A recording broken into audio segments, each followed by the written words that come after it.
Letter from Mr. President. Dear distinguished Senate President, report on the review of security infrastructure on Nigeria on the emergency visit to Benue State. I thank you for your letter reference NAS/8S/R/01/33 dated 18 January 2018, and have carefully studied the resolutions and comments contained therein. As I briefed you and the Right Honorable Speaker when we met on the 14th of January 2018, several courses of action have already been taken prior to the Senate resolution. You may recall that I told you of the following steps taken as soon as information came to me about the Benue killings. 1. On Thursday, 4th January, I sent the Minister of Interior and the Deputy Inspector General of Police in charge of operations for an on-the-spot assessment of the situation. 2. On Friday, 5th January, the Inspector General of Police briefed me verbally on the latest situation. Calm had then been restored. 3.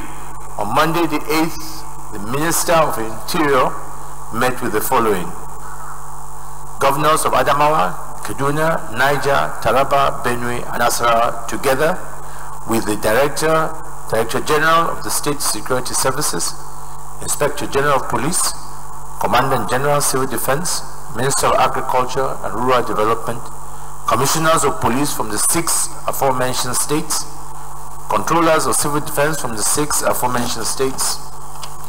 After the meeting, I instructed the Minister of Interior to brief you on the information gathered so far and steps taken. On Tuesday, the 9th of January, I had a long session with Governor Otom of Benue State, during which I informed him of police arrest of some suspects with Kalashnikovs. In addition, I told him that I had instructed the IGP to speed up trial and prosecution of the suspects and give wide publicity to the police efforts. At the request of the governor, a meeting was held in the presidential villa on the 15th January, with wide cross-section of Benue personages where frank and open discussions were held, and everybody in the meeting appreciated the complexity and difficulties of this farmer-herder strife. I assured all and sundry of my commitment to ensure that justice is expeditiously done. To infer, therefore, that nothing has been done is incorrect. The police are strenuously working to apprehend the rest of the culprits of these heartless killings. Furthermore, I have instructed the Inspector General of Police to relocate to Benue State, redeploy forces to the most sensitive areas. The federal government is initiating additional measures to address these and other security challenges, alleviate the consequence of these attacks, and forestall reoccurrence. The Senate resolution itemized in your letter will be taken into consideration, and I am instructing all relevant MDAs to factor them in their work. Earlier on December 19, 2017 to be precise, while receiving the report of the committee which I had set up to review the operational, technical, and administrative structure of the National Intelligence Agency, I underscored the need to review the entire national security architecture, as I promised in my inaugural address on the 29th May 2015. Action is being initiated, and I expect to receive maximum cooperation from the Senate in line with paragraph 3 of the Senate resolutions. Please accept, Mr. Senate President, the assurances of my highest regards. Yours sincerely, Muhammadu Buhari.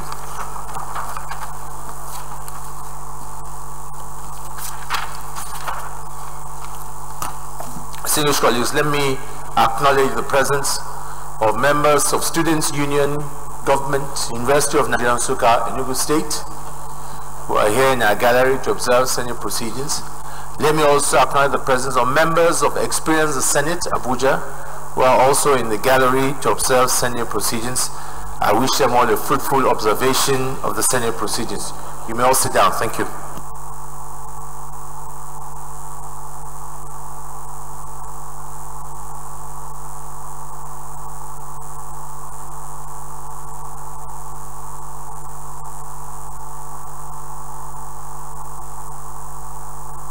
Petitions? Yes, Senator Nala. Thank you very much, Mr. President, and my distinguished colleagues. Petition first. Mr. President and my distinguished colleagues, this petition is from the family of late Justice Bashir Sambo. Mr. President, the family is complaining that despite the resolution of this Senate and approval by the Federal Executive Council that certain actions be taken in respect of a property in Aso Drive, nothing has been done up to today. So it's still coming back to the Senate to intervene. Yes, come and lead the petition.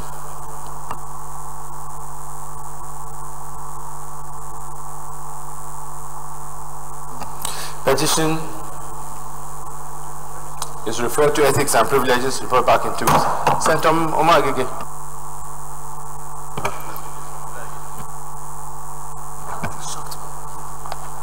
Thank you, Mr. President.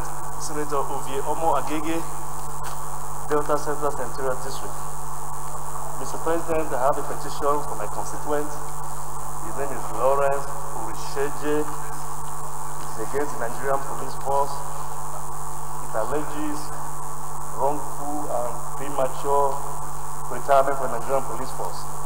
Mr. President, there is no pending litigation. I create a... Yeah, come and lead the petition.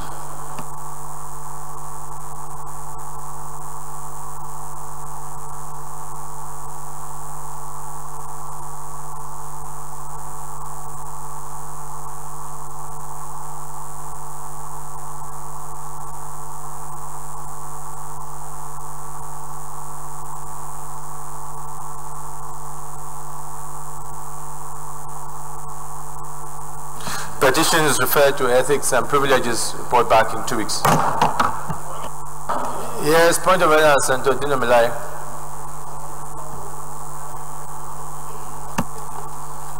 Mr. President, my very, very distinguished, respected colleagues, my name is Dino Milai, Kogi West. Mr. President, I this morning draw the attention of the Nigerian Senate to Order 43,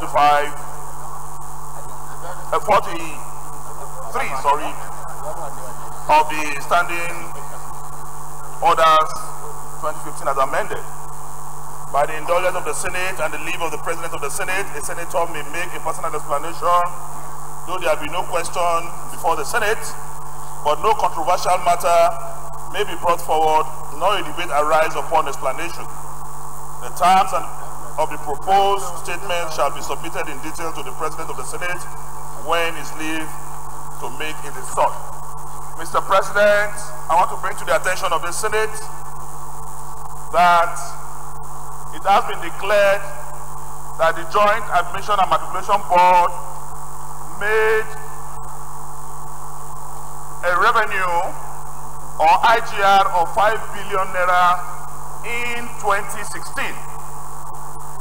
and they improved upon that in 2017 by making IGR of 7 billion naira. Mr. President, before then, remittance from JAMB to the Federation account used to be 50 million, 70 million. I am bringing this to the attention of the Senate that since JAMB have shown that they can remit 7 billion naira in a month, then we must encourage our relevant committees to work on NECO and WAEC that have wider financial status. WAEC and NECO have more people writing their exams than JAMB, meaning we can make more money as a government and people from WAEC and JAMB if there is proper oversight and if the corruption pipes in those two places are blocked. So my intention is to bring this to the attention of the Senate so that the presiding officer can ask relevant committee of the Senate to please take this up. Thank you. Well, thank you, Senator Dino. As you know, we cannot have a debate on it. I'm happy the Senator Jibril Bara is here.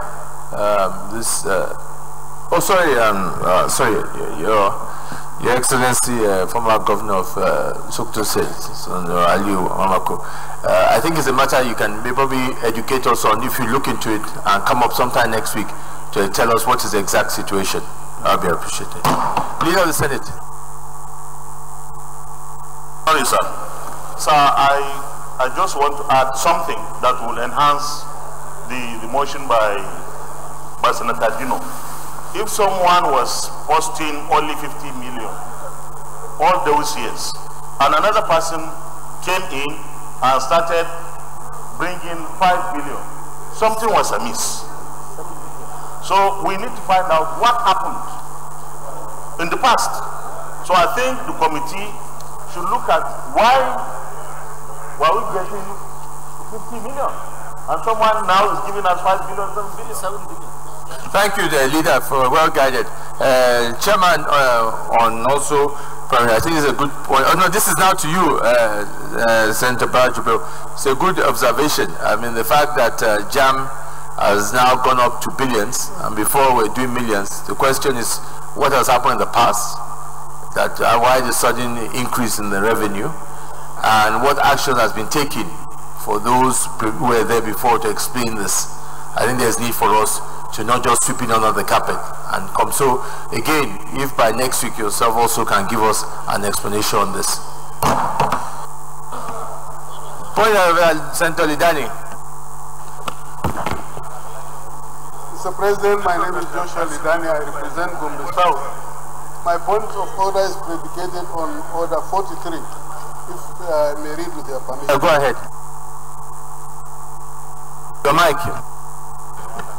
By the indulgence of the Senate and the leave of the President of the Senate, the Senator may make a personal explanation, although there be no question before the Senate, but no controversial matter may be brought forward, nor may debate arise upon the explanation. The terms of the proposed statement shall be submitted in detail to the President of the Senate when his leave to make it is sought. Mr. President, you recall that this Senate passed a resolution when it was considering the report of the ad hoc committee on security, which, among other things, did visit Benue State regarding the killings that took place on or about the 1st of January 2018.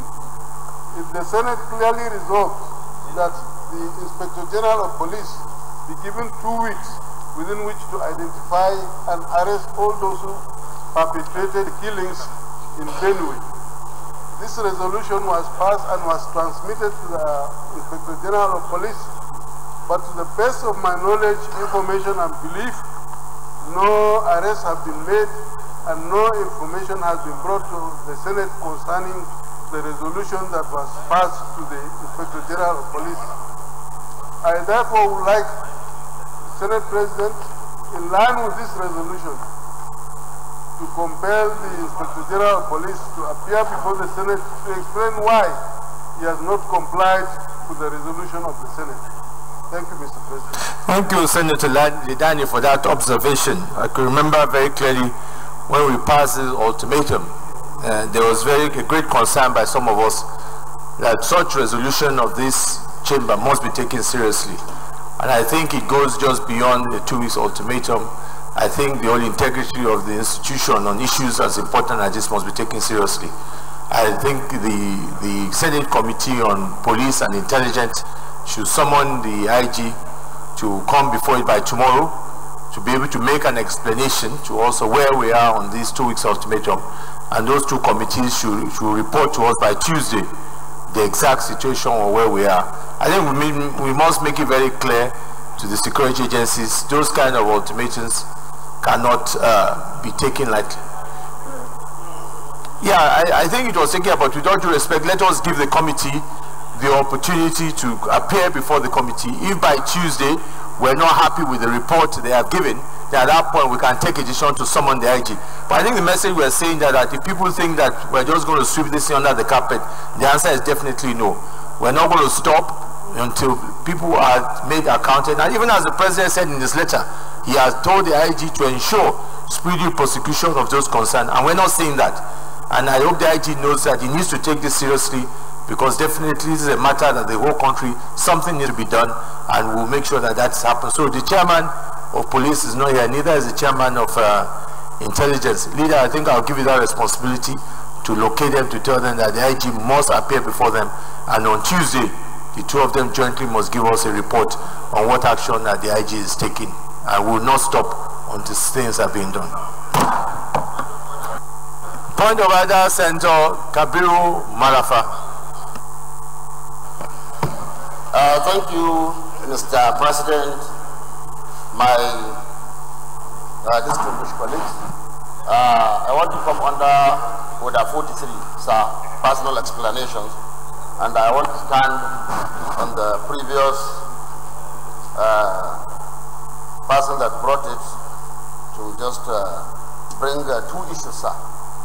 One, I want to bring to the notice of this Senate that today I received a message from NNPC that the Tanker Drivers Association, popularly known as PTD, blocked the Suleja Depot. The tanker drivers in Suleja Depot have blocked the entrance gate of the tarmac, that there will be no dispatch until the issue of bad road at Mokwa, Jeba is addressed by the federal government. Mr. President, I want to commend Petroleum Tanker Drivers Association for being a very responsible organization and that cooperates with the people of Nigeria, especially in times of difficulties like this. But I want this Senate to note and advise that the two issues are unconnected and cannot bring any solution. By blocking the Suleja Depot, they are only aggravating the sufferings of Nigerians. And that would not bring in any way address the problems of the road they are talking about. Already, the NNPC, in conjunction with this National Assembly, are making headway towards the resolution of the crisis in petroleum products. So I hope their action would not further deteriorate the situation. Number two, Mr. President, is about the security crisis in my state, especially as it affects my own senatorial zone, sir. I want to report again, like every day, the situation in Zamfara is getting worse and worse by the day. Mr. President, I want to bring to the notice of this Senate of the unfortunate kidnapping of a young girl of about 19 years, a week to her wedding, in a village called Ungurmi on the 26th of January 2018. Mr. President, 3 people were kidnapped in the same village, and as I'm talking to you, they are still in the hands of the bandits. And not quite 2 weeks ago, another 4 were arrested, were kidnapped, but released. The first group after payment of 1.2 million naira ransom, and the other group after the payment of 2.5 million naira ransom. Mr. President, let me commend the people of Benue State for drawing the attention of the federal government to the problems in Benue State. 73 people were killed in Benue State, and we also how Benue State government and the people gathered together, provoked a summit, so to say, where all the prominent sons and daughters of Benue State were gathered to address the issue. Mr. President, more than 20 times that number has been killed in my constituency within the last 4 years. But we have never received such type of attention. And the reason is very simple, sir. Because the state government is antagonistic of anybody trying to bring the issue in the first state to the front burner. Last week, or last 2 weeks, during the debate of the Benue crisis, I had reasons to submit before this chamber the very terrible situation under which my people are living. As I'm talking to you, sir, like I said the other day, these bandits move around in Zamfara Central especially with their weapons freely. Like I said the other day, I still stand by it. They don't only move freely, but I was later informed they move with army uniform and the police uniform.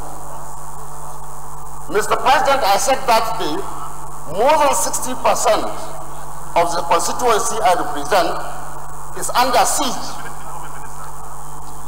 is literally under the control of these people. Mr. President, after making that submission, I expected the government of Zamfara State to either deny publicly. I spoke on the floor of this Senate and as a senator of the Federal Republic of Nigeria. I expected the government of Zamfara State to react in a similar way by either denying what I said or coming with another angle. Instead, they assembled pimps and the miscreants to attack me on the pages of newspapers and radio and television. I'm not bothered by that, but I want to say the problem, as I reported that day, are still there, and if care is not taken, and that is the point I want the Senate to note, people are resorting to buying arms to protect themselves. So I don't want a situation where tomorrow people will begin to be arrested for possession of guns to protect themselves. Because as I am talking today, they are not protected. Nobody is talking about them. Mr. President, last week, precisely Thursday, there are two groups in Zamfara now operating. One group is called the Repentant Group, and is led by some people, and is called the Katsina Repentant Groups. They move around with their weapons, supporting the people according to them, and they move in police uniform and military uniform. The other group, Mr. President, are the bandits, and they are called the Zamfara Group. They have torn also. They have torn my constituency into two. One part is controlled by the bandits. The other part is controlled by the Katsina Group that call themselves Enzamalatia, meaning they are the ones supporting government and the people. But the problem is, I agree they don't touch anybody and they don't do anything to anybody. But they move in military uniform and police uniform and with their rifles in their hand. They move on motorbikes and everything and freely mingling with people. Now, just last week, because this Katsina group are always looking for the Zamfara group, engaging them in fight because it's a splinter group from the former Zamfara group. Between Thursday and today, as I am talking, sir, they have engaged themselves in a very fierce fight between Birningwari in Kaduna State and the Zamfara State. And the unconfirmed report said that more than 100 people were killed. Most of the victims from the Zamfara group, that is the group that is supporting the government. But what is worrisome, Mr. President, not even a mention of this fight in our local radio, talk less of any paper or television. Now, the only thing the government is doing of Zamfara is to attack anybody that says there is problem in Zamfara. Mr. President, there is problem in Zamfara. There is problem in my constituency. People are being killed every day. Women are being kidnapped. Ordinary people are being kidnapped for ransom that they don't have. And the net effect is people are resorting to buying weapons to protect themselves. Mr. President, the only thing the government can do is they instructed the party to invite me for comment made on the floor of the Senate. Mr. President, I'm not afraid of their invitation, but they have led a precedent. In 2012, a member of the House of Representatives representing Gusau's affair made comments against Governor Abdulaziz Yari.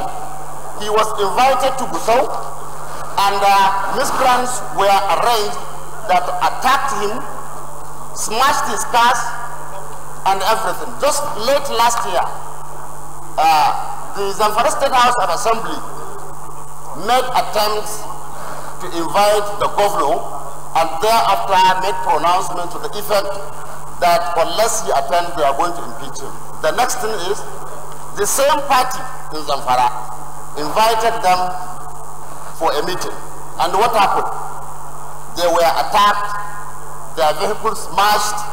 In the end, they were arrested, brought to Abuja, and detained. All the members of the Zamfara House of Assembly. Mr. President, I received their invitation. I want to notify this Senate. I am going to attend. My own is going to be a different ball game altogether. I'm going to do it. I said on this floor, what is happening in Zamfara is with the full knowledge of the government of Zamfara State. And I repeat it. And I want them to deny what I said. Let them assemble the emirs of Zamfara. Let them come out and say what Marafa said was a lie. Let the imams, maybe, of the 17 emirates we have, come out to say that what Marafa said on the floor of the Senate is a lie, or was a lie. Mr. President, I am ready to resign, and I am ready to submit myself for prosecution for perjury. I said the Zamfara State government is in the full know of the perpetrators of this crime. The day the children of a member of House of Representatives, serving now, were kidnapped, just released yesterday, after the payment of ransom of 40 million naira. The governor was in the villa talking about remittance, money. When your people are under siege, Mr. President, is unacceptable. We will not accept it. Mine, like I said, I would want to lay these papers. I'm going to attend their meeting, and I want to say my personal safety, that of my family, and my wider family, Mr. President, and I want to say that we are many, is in the hands of the Zamfara State government. And whatever happens, I want this Senate to hold them responsible. Mr. President, I know where they sleep, they know where I sleep, I know their children, they know my children, I know their families, they know my family. By this letter, whatever happens to me, my immediate family, and larger family, I am going to hold the governor and his deputy governor to account for it, and it's going to be eye for an eye. Mr. President, with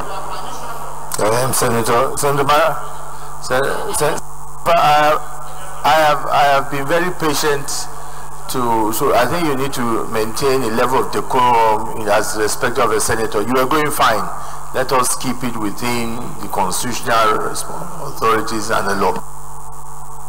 Thank you, Mr. President, well guided. But sir, I want you to understand my emotions. Mr. President, this thing is happening. People are being killed on daily basis. People are being kidnapped on daily basis. Mr. President, this girl I'm talking about now, that was kidnapped, her parents are poor. Just 1 week to her marriage, she's still in the hands of these people in the bush. Their parents doesn't know where she is.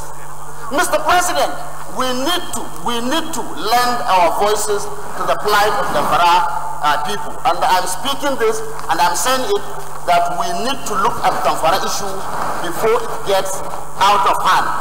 If people are allowed to defend themselves, Mr. President, that is an invitation to anarchy. And I want the Senate to note it, and I want, with your permission, to lay this as an evidence before this chamber, because party has got nothing to do with issues said on the floor of the Senate. I so submit, Mr. President. Thank you very much, Senator Marafa. Yes, you can lay your documents of the invitation. You came under personal explanation. It's unfortunate that you did not. Let me, Senator Ajuda, that if you have come on the motion, but with this matter has been discussed previously. I feel the danger of what is going on in Zamfara, and it's a serious issue. We totally agree, because your security, your personal security, and your family is very issue. What we have been discussing here has largely to do with the security of the state, and your concern is the concern of all of us. I know that is one of the reasons why we have chatted that we must come together under a summit and discuss extensively all the issues that concern not only Zamfara. There is clearly a breakdown of law and order and security, and that is clear. And I think we need to be bold enough to take these issues when we have this summit, where governors will be present, the security agency will be present, and we must confront ourselves on those issues to find solutions. And what I can assure you, and assure you, is that when we do have this summit, we will take time to take Zamfara as a special case and extract from the governor and the security agencies what is the way forward. And I assure you of the security of yourself, that we will ensure that nothing will happen to you in your process of defending your constituency. I truly sympathize and your predicament, and I assure you that we'll do our best to restore sanity into Zamfara state. Thank you. Sir, no, sir. I think Point of order.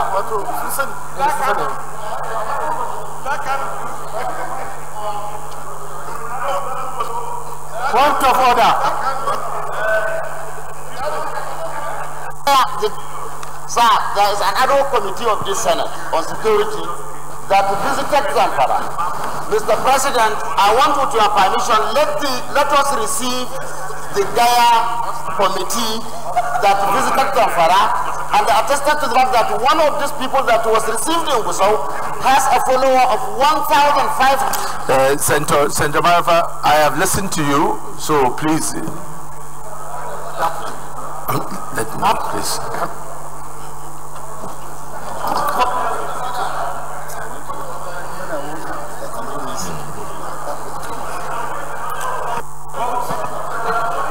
Yes, Senator Ayusabi.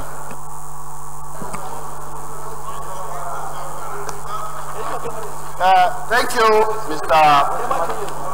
President, distinguished colleagues. Dr. Aliu Sabi Abdullahi, Niger North.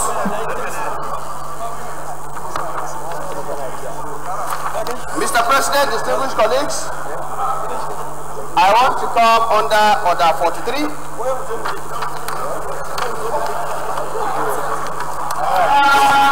Yes, Senator Ayusabi. Mr. President, distinguished colleagues, I want to come under Order 43, and by the leave of Mr. President, I may proceed to read. Yeah, go ahead.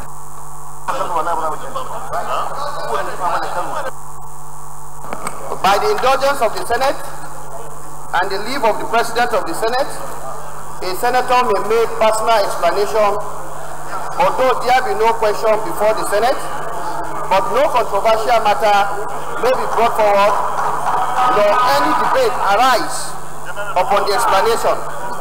The terms of the proposed statement shall be submitted in detail to the President of the Senate when his leave to make it is sought. Mr. President, distinguished colleagues, the issue I'm bringing before this distinguished Senate is in line with what we have always discussing, security. On 23rd of January, I got a report that armed bandits have invaded some villages located on the fringes of the Kanji Lake National Park, the Borgu sector of the Kanji Lake National Park, and ransacked the whole village looking for food. And the people do not know who they are or where they are coming from, but they are heavily armed.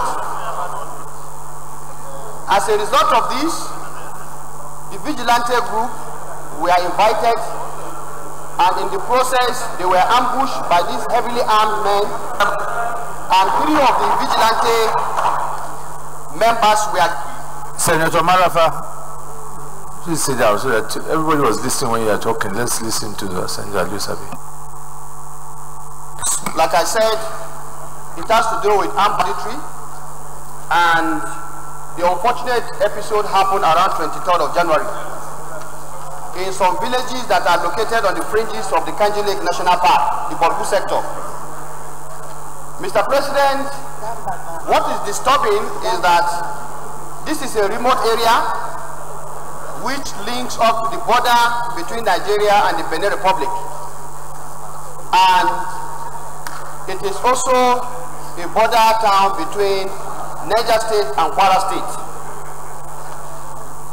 This area has poor communication network, and because of the large expanse of land, the Borgu sector of the Kanji Lake National Park, Mr. President, distinguished colleagues, is about 3,970 square kilometers. So these bandits are there right now as we speak. Nobody knows where they are coming from. For the past 5 days, there has been a combined team of security from Kwara State and from Niger State combing that area to understand what is happening. Now, Mr. President, distinguished colleagues, the issue of security we have already discussed. I'm flagging this up so that the committee that we have and the summit that we're going to have should begin to look at the plight of our communities that are located on the fringes of both the national parks or large forest and then the border communities, because it seems as if the bandits are now having free reign around that area. So, Mr. President, I thought I should bring this to our attention so that in the light of the larger solution we are looking at, there is need for us to begin to look at solutions. Is it not time for us to begin to have border security? I think these are issues that we should look at in profiling. Thank you so much, Senator Lusabi. I think the Senate Ad hoc Committee on Security will take note of these comments and look into it. Yes, point of order, Senator Isam himself.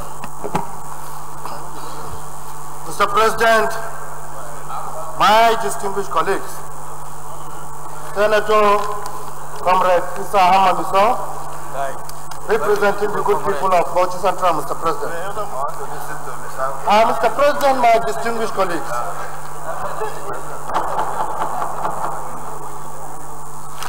I write under order 42 and 52, Mr. President. The matter for discussion shall, if possible, be referred to President of the Senate before commencement of today's sitting, and the President of the Senate shall refuse to allow the claim unless he is certified that the matter is urgent and definite and urgent. Mr. President, let me go to order 52. Nothing shall not be dispensed with in the case of a motion or in respect of any proceedings for which notice is required, except with the consent of the President of the Senate and the general assent of the Senator. Mr. President, my distinguished colleagues, I don't want to talk about the issues concerning politics in Kano, but I want to talk about issues of security concerning what is happening, especially from day before yesterday in Kano. Mr. President, Kano is very, very important for us, we that come from the northern part of this Nigeria. Especially me that share most of my constituency, 70% is share same boundary with Kano. And if you look at the social media, Mr. President, right from day before yesterday, you will see the issue of Togri, what we call Enda in those days of Kano. And it is going to be a very, very serious concern if we don't do anything concerning the coming back of Endaba. So many times we stand here, we talk about security issues, but we don't look at the root where it started. The issue of Boko Haram in Maiduguri started with ECOMOG. When Ali Modu Sharif was the governor of Borno State, when he armed so many people with arms. And from there, Senator Mesa, you came under 42, so you need to tell me what, are you coming under personal explanation, or you want us to debate?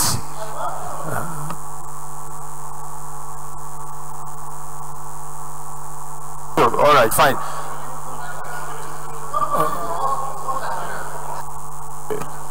Distinguished colleagues, in line with standing rules, Senator Mr. has come on the issue of security as regards recent, as he says, his own observations in Kano State. I need to seek the leave of members of the Senate for us to consider. Those in favor say aye. Those against say nay. The ayes have it. Okay. Thank you, Mr. President, my distinguished colleagues.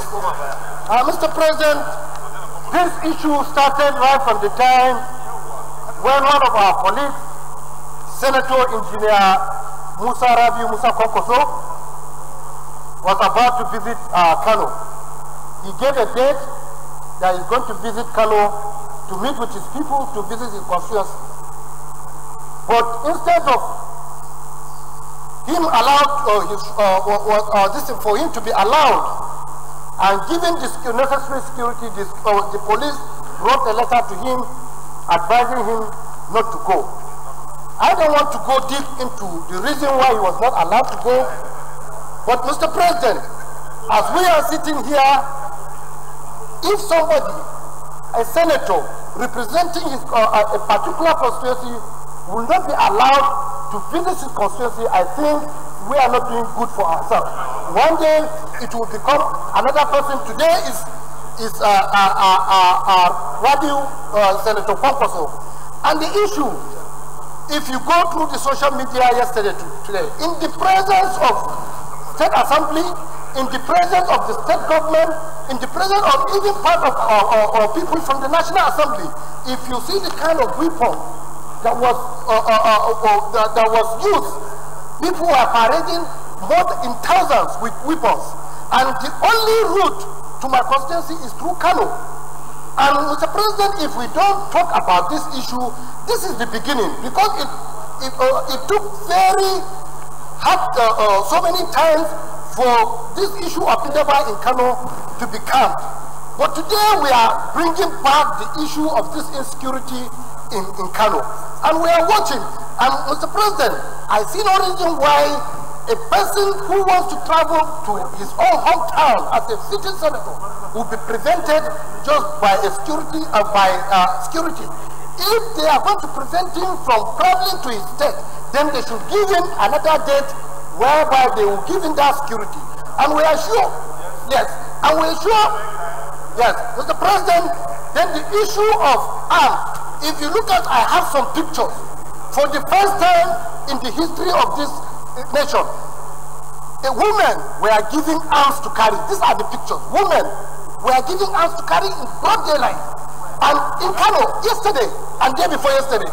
And if we don't do anything, these are the pictures, Mr. President, for the first time in the history of our district. And if we don't do anything, and if something starts to happen in Kano, we come here and start making maybe a 1 minute prayer for this thing. How can we? Mr. President, this is what happened yesterday and day before yesterday in Kano. How do we give our young people arms to carry? Instead of us to give them work, instead of them to empower them to do the right thing, and Mr. President, since the time these issues of crisis politics or anything, there has never been a time whereby every prominent person or any person, or a politician's son or somebody that is doing well, fall victim of this. It is always the innocent people, it is always the politicians. They will give drugs to people, they will give them us. I think, Mr. President, we need to investigate what is happening. So Senator Issa, what is the prayer? Your mic, yeah?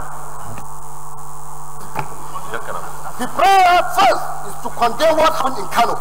Then secondly is to investigate what happened so that at least issues of this kind of issues that in Taraba, Benue and other things will not start in Kano. If we don't do that, if we allow people to be giving arms openly to the youth instead of giving them job, I think we are not doing good for our younger generation.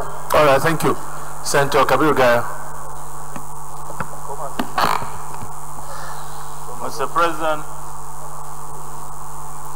my distinguished colleagues, I am Kabiru Ibrahim Gaya from Kano, represent the people of Kano South. Mr. President, let me clearly say it. We have been a peace-loving people in Kano State. For the last few years, there has never been crisis in Kano in terms of peace, apart from the issue of Boko Haram, when there were bomb blasts in Kano that killed over 500 people and burned off our markets. Kano politics has always been different. Since during the MPN and PRP,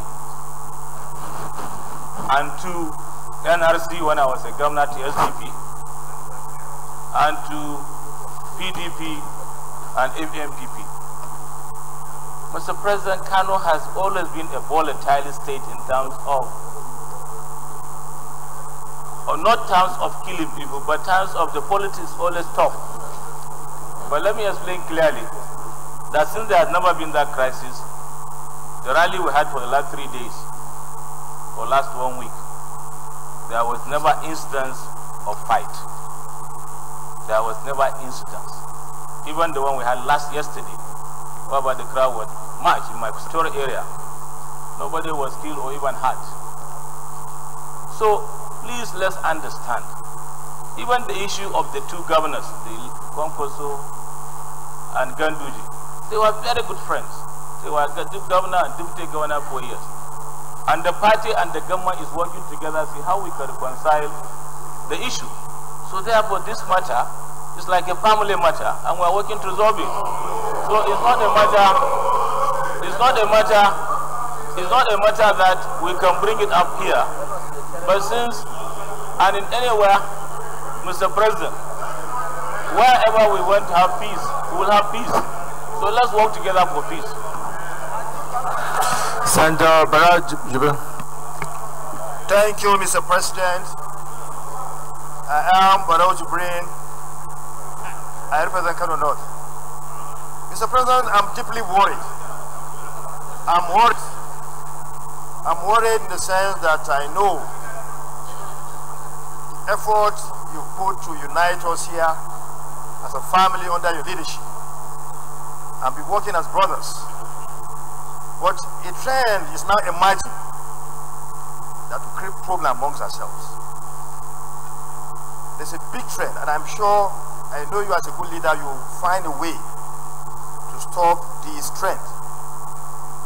What Senator Issa Miso has started now will not go well for this Senate, where there's a family quarrel at home.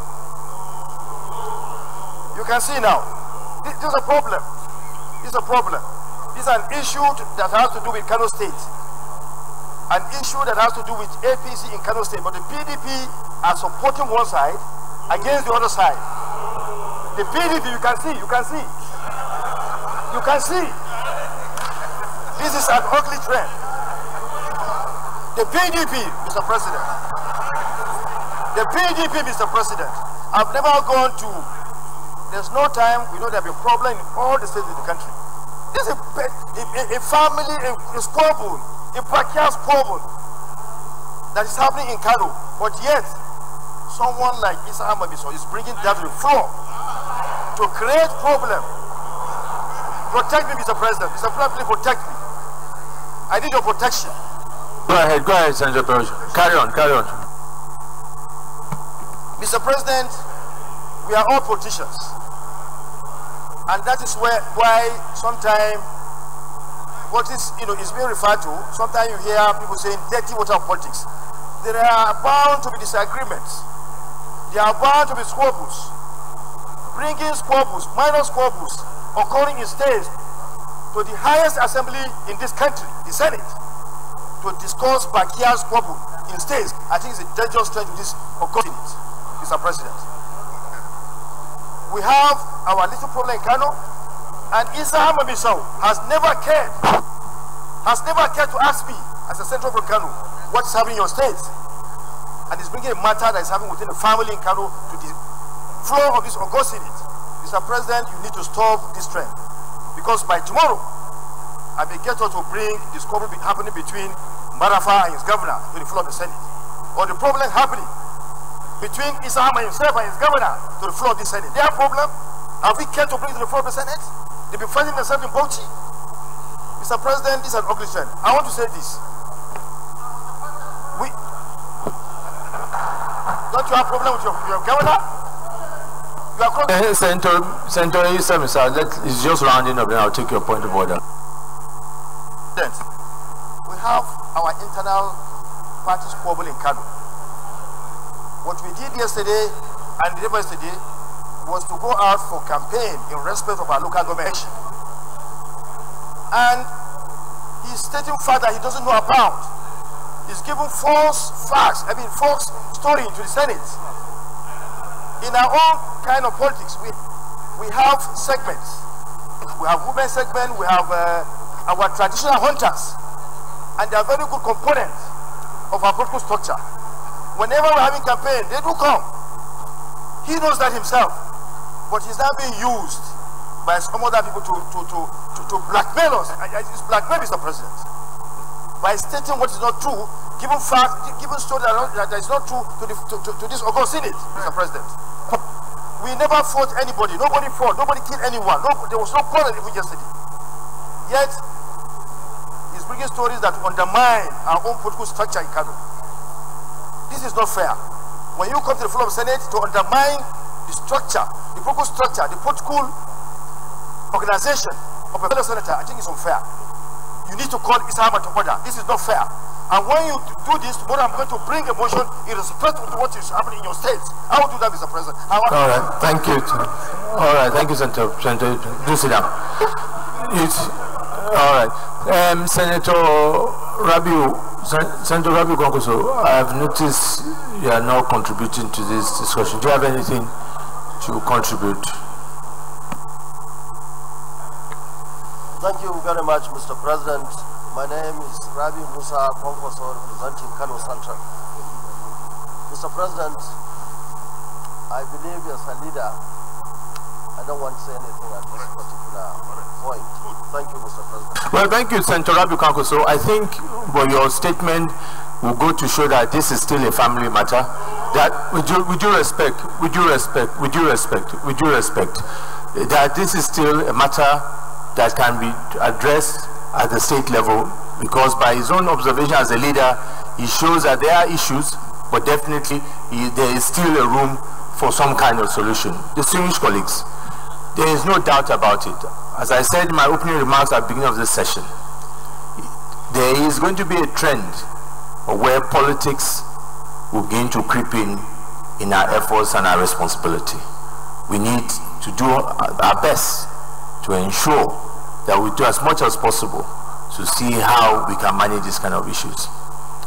Governor Senator from Zamfara spoke on these issues, and I'm sure there are many states today who are having security challenges. Kano just now, and I'm sure if we continue, many states. Distinguished colleagues, I think we have to agree at what point does it become a matter to come to this floor. And I think that we need to be able to have a barometer of being able to separate those issues. And I think it's only unless we do that. So I want to appeal to my colleagues, as much as you have the right and the authority and the privilege to come on under these different personal explanations, privileges, I will ask you to please at times let us rise above some of these issues. Let us have mechanisms by which we can resolve some of these issues before it gets to this stage. I think it might be necessary, leader, that we do set up a committee to begin to look at some of these state issues and see what we can do in bringing some kind of, it might not achieve much, but we must give it the chance, opportunity as statesmen of this great country. On that point, I will take, Issa, you've already got prayers before us, which we'll take those prayers, and then after that, we'll move forward. So we'll now go to the prayers which you brought forward. Prayer 1. Yes, observation, Central. Mr. President, distinguished colleagues, you have already made a statement that the matter should be referred back to the state resolution. And I think if we start taking the prayers, condemning this, condemning that, we are more or less agreed. Central, I thank you because, distinguished colleagues, in the spirit of my concluding comments, I think that it is best, we have heard the observation made by Senator Issa Misao, but if in line with what I've given my own guidance, let us stand down this prayer. Let's give an opportunity for which there can be peace. We are still going to be here for another year and a bit. If it degenerates, then we take necessary action that is required. On that point, let's move forward. Thank you, my colleagues. Leader of the Senate. Thank you very much, Mr. President. Mr. President, very distinguished and respected colleagues, the first business of the day is the presentation of a bill standing in the name of Senator Babaka Bashir Garbai on the Federal Polytechnic Maiduguri Establishment, etc. Bill 2018.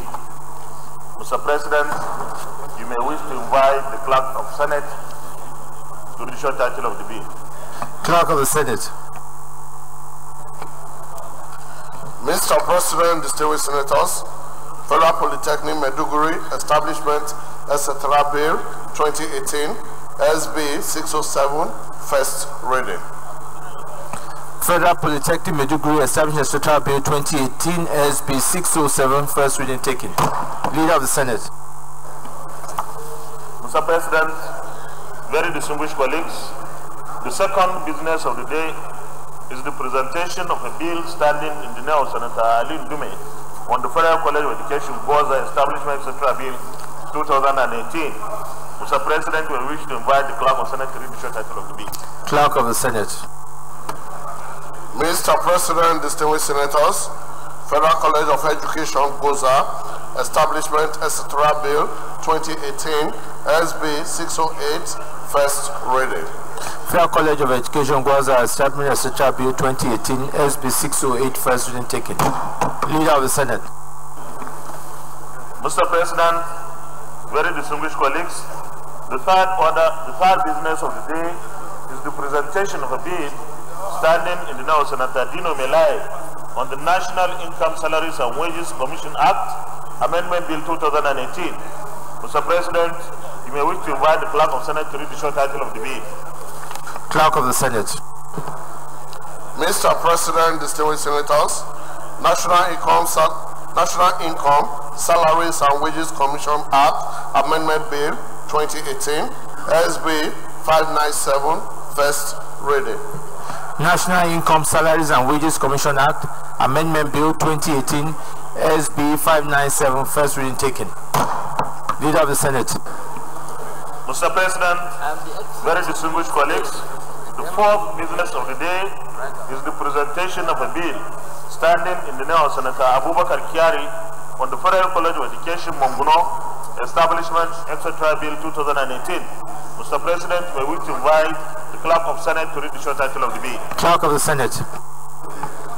Mr. President, distinguished senators, Federal College of Education, Monguno Establishment, etc. Bill 2018, SB 609, first reading. Federal College of Education, Monguno Establishment, etc. Bill 2018, SB 609, first reading taken. Leader of Senate, just before I call you, I've noticed that Chairman Police is here. I know I've just ruled on the issue that we will not take the prayers concerning concerning the motion raised by Issa Misao. But I think at the same time, distinguished Senator, Chairman Police, I don't think at the same time it is right for a senator not to be able to visit his constituency. So Chairman Police, I would like you to summon the IG, and they must provide security at the time, because that is their responsibility, to enable that Senator Konkoso is able to visit his constituency. Thank you, thank you. Leader of the Senate. Senator Dino. Mr. President, very distinguished colleagues, the first order of the day is the second reading of the Chartered Institute of Forensic and Investigative Auditors in Nigeria, Establishment etc. Bill 2018, standing in my name and Senator Andy Uba. Thank you. The single senators will recall that the bill was read the first time in this chamber on Thursday, the 21st of December 2017. Mr. President, with your permission, I wish to move the motion for the bill to be read a second time. Yes, Leader of the Senate.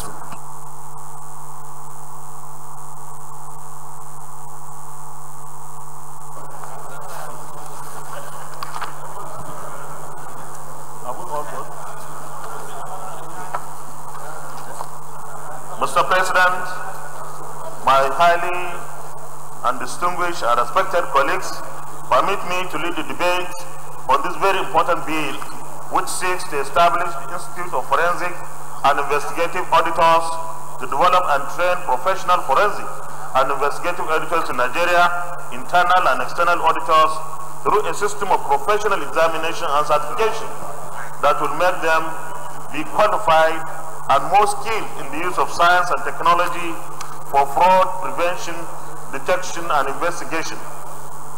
The bill was read for the first time in this chamber on Wednesday, the 21st of December 2017. Among its basic functions and objectives, this bill seeks to create a platform which will produce qualified, dedicated, skilled, and professionally trained individuals in the use of forensic science and technology tools and the techniques of forensic and investigative audit in public and private sectors, using international best practices and skills in the discharge of their function. Mr. President, very distinguished colleagues, going by its objectives, therefore, this bill will promote high professional standards, ethics, and etiquettes amongst its members in a bid to wipe out cases of compromised auditing process and reporting and camouflaging of accounting facts, figures, and fraud prevention, which is currently one of the bans of many practitioners in Nigeria. Interestingly, this bill, when passed, will make provision for the training of professionals from other disciplines like lawyers, criminologists, and security experts, judicial officers, court registrars, among others that are desirous to become skilled in this unique practice of financial fraud prevention, detection, and investigation. This is because forensic and investigative audit involves litigation support, court testimony, and expert witness. Mr. President, distinguished colleagues, this institute has been actively involved in training of professionals from different fields and has trained about 11,600 professionals within and without, and we have a total number of 9,600 qualified members from different fields like internal auditors, external auditors, lawyers, criminologists, security experts, and judicial staff since its establishment in Nigeria. Prominent Nigerians like Accountant General of the Federation, Auditor General for the Federation, etc., are part of the present membership. The Institute has about 3,600 students across the country presently. These students are expected to undergo qualifying examinations from stage 1 through to stage 3. Mr. President, very distinguished colleagues, the institute which this bill seeks to establish is already in existence in many anti-fraud leading countries such as Canada, America, Australia, India, among others, thereby making it to have partners and associates to work with closely in areas of training, information sharing, and exchange of ideas. This institute is a branch of Association of Forensic and Investigative Auditors of Canada, affiliated to Association of Forensic and Investigative Auditors of Asia Pacific, and is also in affiliation with the Institute of Forensic Accountant and Investigative Audit of India and affiliated to Institute of Forensic Auditors, USA. Nigeria needs to move at par with other countries of the world by adopting and transiting to forensic and investigative audit that have all it takes to train professionals to enable them prevent fraud from taking place by putting in place some mechanisms for fraud prevention. The benefits of the bill when passed into law. One major advantage that this body will bring to our anti-corruption fight and crusade is that it will not only partner with relevant government agencies, but it will also help to train their agents and certify them on the use of science and technology of forensic and investigative audit skills in preventing frauds in their various organizations. 2, it will help to strengthen the nation's institutional frameworks, thereby bringing us at par with other developed countries in line with global standards and competitiveness. 3, it will stimulate public confidence and enhance transparency and accountability in our economic system and our national lives. 4, it will also answer the question often posed by foreign investors as to the safety and guarantee of their direct foreign investment in our country. 5, the bill also seeks to leverage on the skills already acquired by thousands trained forensic experts in Nigeria and Africa at large to offer training and retraining of personnel in order to broaden and ensure active participation from various relevant organs of government. 6, it will also popularize the art and use of science and technology of forensic fraud prevention by professionals, just like it is practiced in many developed countries. 7, it will create employment opportunities, especially for our teeming young graduates and youths who are roaming the streets today. It will also help to generate as well as conserve foreign exchange through its training programs for Nigerians and foreigners, especially nationals of neighboring African countries who will want to be trained as professional forensic auditors and investigators. 8, members will be actively involved in assisting government in promoting transparency and accountability by putting in place some sophisticated mechanisms to prevent fraud, and where there is a white-collar crime, they investigate with use of advanced audit technology. And 9, besides having a home-based forensic and investigative auditors, will save Nigerian government the cost of inviting forensic auditors for fraud investigation, as it were in the case of NNPC missing $20 billion in the year 2014. Mr. President and very distinguished colleagues, this bill, if passed into law, will help Nigeria to have skilled professionals to deepen the fraud prevention and detection. In line with our Standing Order 77.3, this bill has no consequential financial implication on government, as no public funds are involved. The Institute will rely solely on member subscription and revenue from ancillary services for its operation. Mr. President, I thank you very, very much and my distinguished colleagues for this opportunity to present this bill. I urge and strongly advocate that this distinguished Senate do support this bill for second reading. Thank you very much, sir. Senator Nala. Thank you very much, Mr. President, my distinguished colleagues. I stand to second the second reading of this very, very important bill, in the sense that relying on the benefit derivable from the passage of this bill, we have every reason as a Senate to support its second reading. Even though inadvertently the leader in the lead debate failed or neglected to distinguish between fraud and falsification of account, but students of actuarial science will tell you that these functions as being canvassed in this bill are normally domiciled with mostly foreign companies who are paid in very, very high amount of money, depending on what they are being called upon to audit. So if that money is trapped in the country, what it means is that it can be positively geared towards doing other positive things rather than taking away what ordinarily we have the intellect and the capability to do in Nigeria.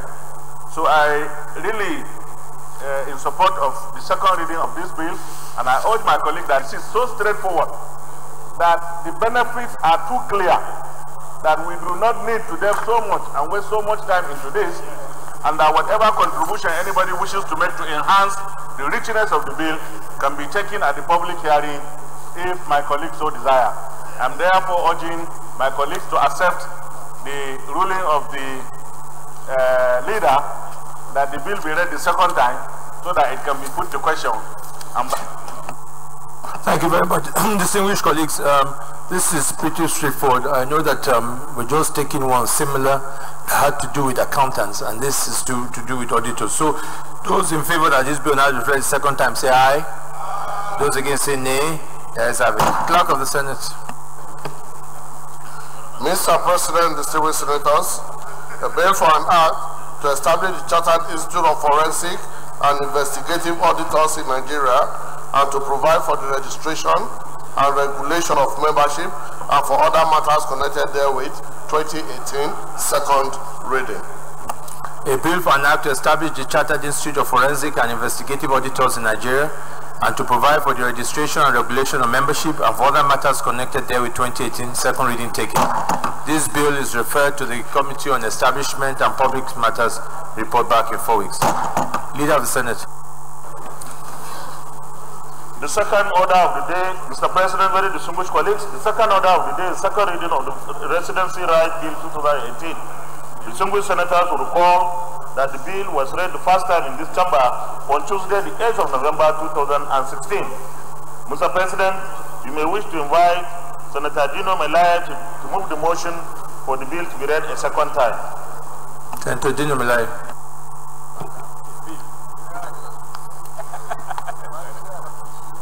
Mr. President, my very, very distinguished colleagues, Dino Melaye, Kogi West. Mr. President, I stand this day to lead the debate on Citizens Residence Bill, Right Bill, SB 356-2018. Mr. President, my highly respected colleagues, permit me to lead the debate on this very important bill, which seeks to provide for residency rights for every citizen of the Federal Republic of Nigeria who has lived or resided consecutively and paid taxes to the relevant local government of the area where such a person has lived or resided for a period of not less than 5 years, consecutive years, for any child of such person who is less than 18 years old of age, who has lived with such citizens for the same period of time. Mr. President, my colleagues, the bill was read for the first time in this chamber on Tuesday, the 8th of November, 2016. Nigeria is a multi-ethnic and multi-religious country. Over time, millions of Nigerians have migrated to other parts of the country for work, education, or other reasons. Mr. President, as a result, many Nigerian communities and cities have diverse populations.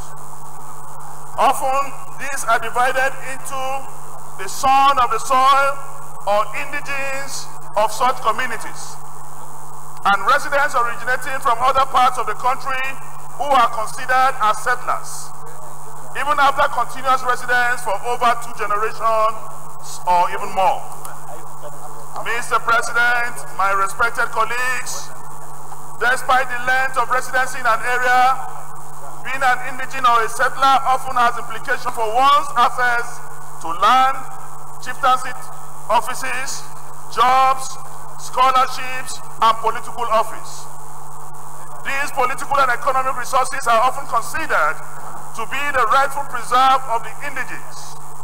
Settlers' access to these resources can frequently be challenged or outrightly denied.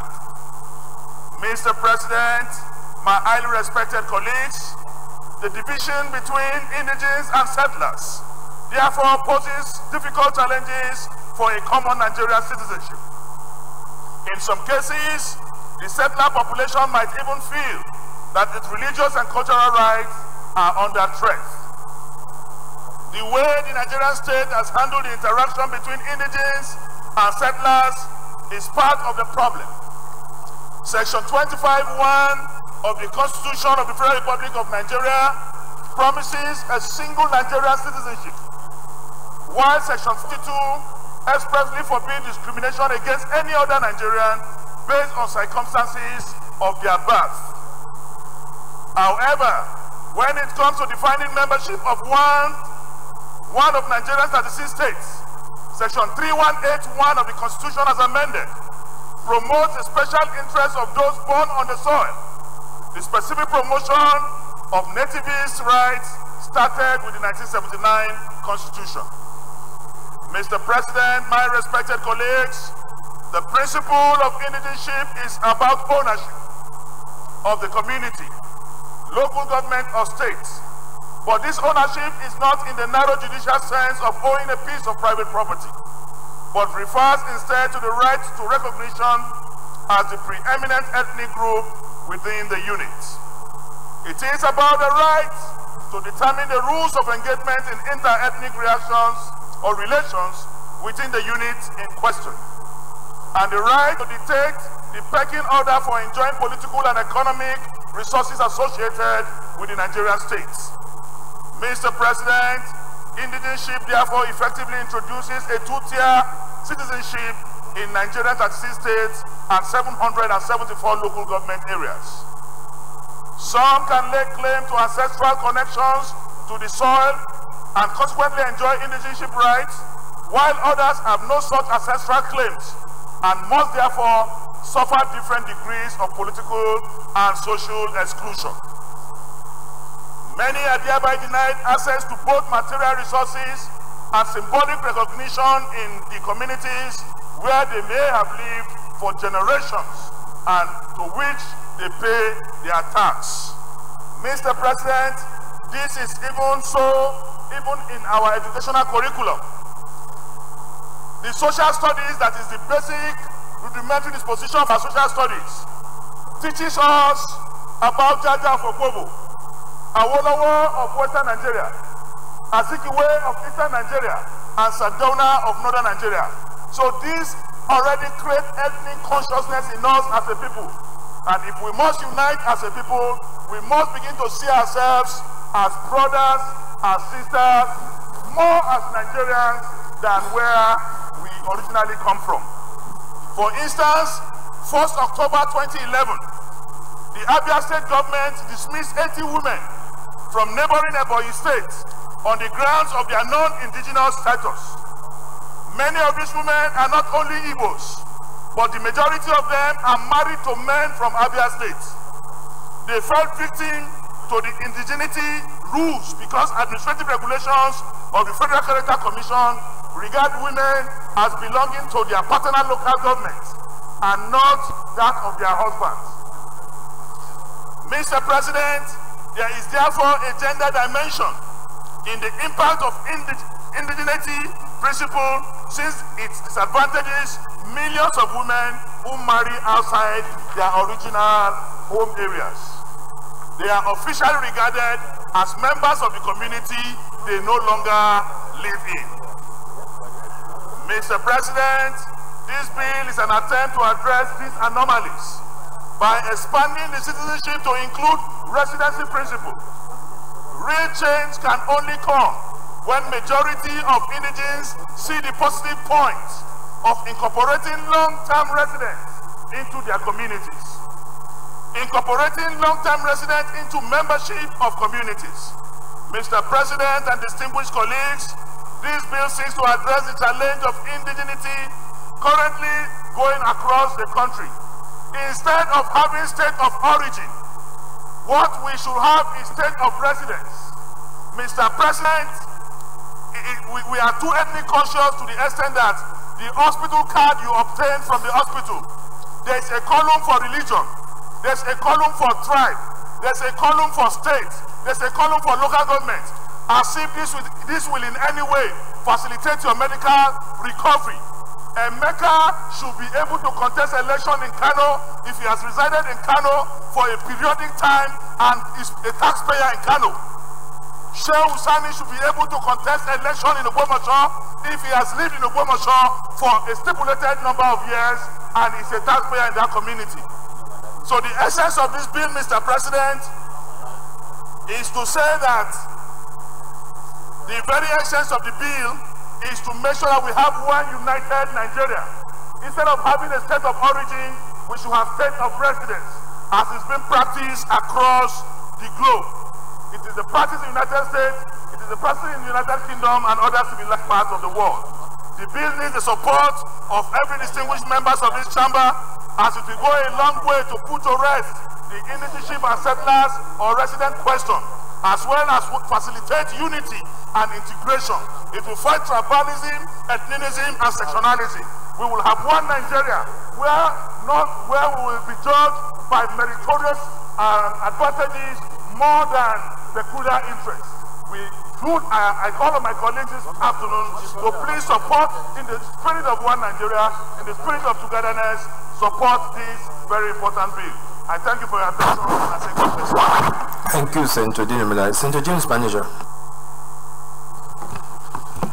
Thank you, Mr. President. My highly respected colleagues, James, if your war manager, CON, Delta South. Mr. President, I rise to support this Nigerian bill. Not second, it's not a motion. I rise to support this particular bill from the very bottom of my heart, because this is a bill of national unity, a bill of national cohesion, a bill that will take Nigeria from the level it is to the next level. Mr. President, my respected colleagues, Nigeria as a country has had a checkered history. The colonial masters brought us together. And from the very first time they brought us together in 1914, even the colonial masters did quite a lot of things to bring Nigeria as one political, indivisible political entity. And from 1960, when we had our independence, before we had problems in 1966 to 1970, Nigeria, the government at the time, the civilian government at the time, tried everything they could to bring Nigeria together. And even the Civil War of 1966 to 1970, it was fought very bitterly to bring Nigeria together. And from that time till today, successive governments have continued to bring Nigeria together. I wouldn't know today if we are better together than what we were in those days. And this Senate, as a Senate of unity, looking across everybody here in this hall, this is Nigeria together. But we have this ethnic consciousness. Agreed, we are representing different places. But we are Nigerian senators in the Senate of the Federal Republic of Nigeria. And therefore, all efforts must be made at this level to cohesively bring Nigerians together. I'm sure this bill is in that direction. And therefore, I want to thank the sponsor of this bill for this step that the Senate of the Federal Republic of Nigeria is taking on this day. Mr. President, because of our consciousness of where we come from, and because we sometimes overemphasize it, it is important at the end of the day for this bill to be taken to the people proper, because enforceability is key. The people themselves must buy into it. If they don't buy into it, this bill will not be enforceable.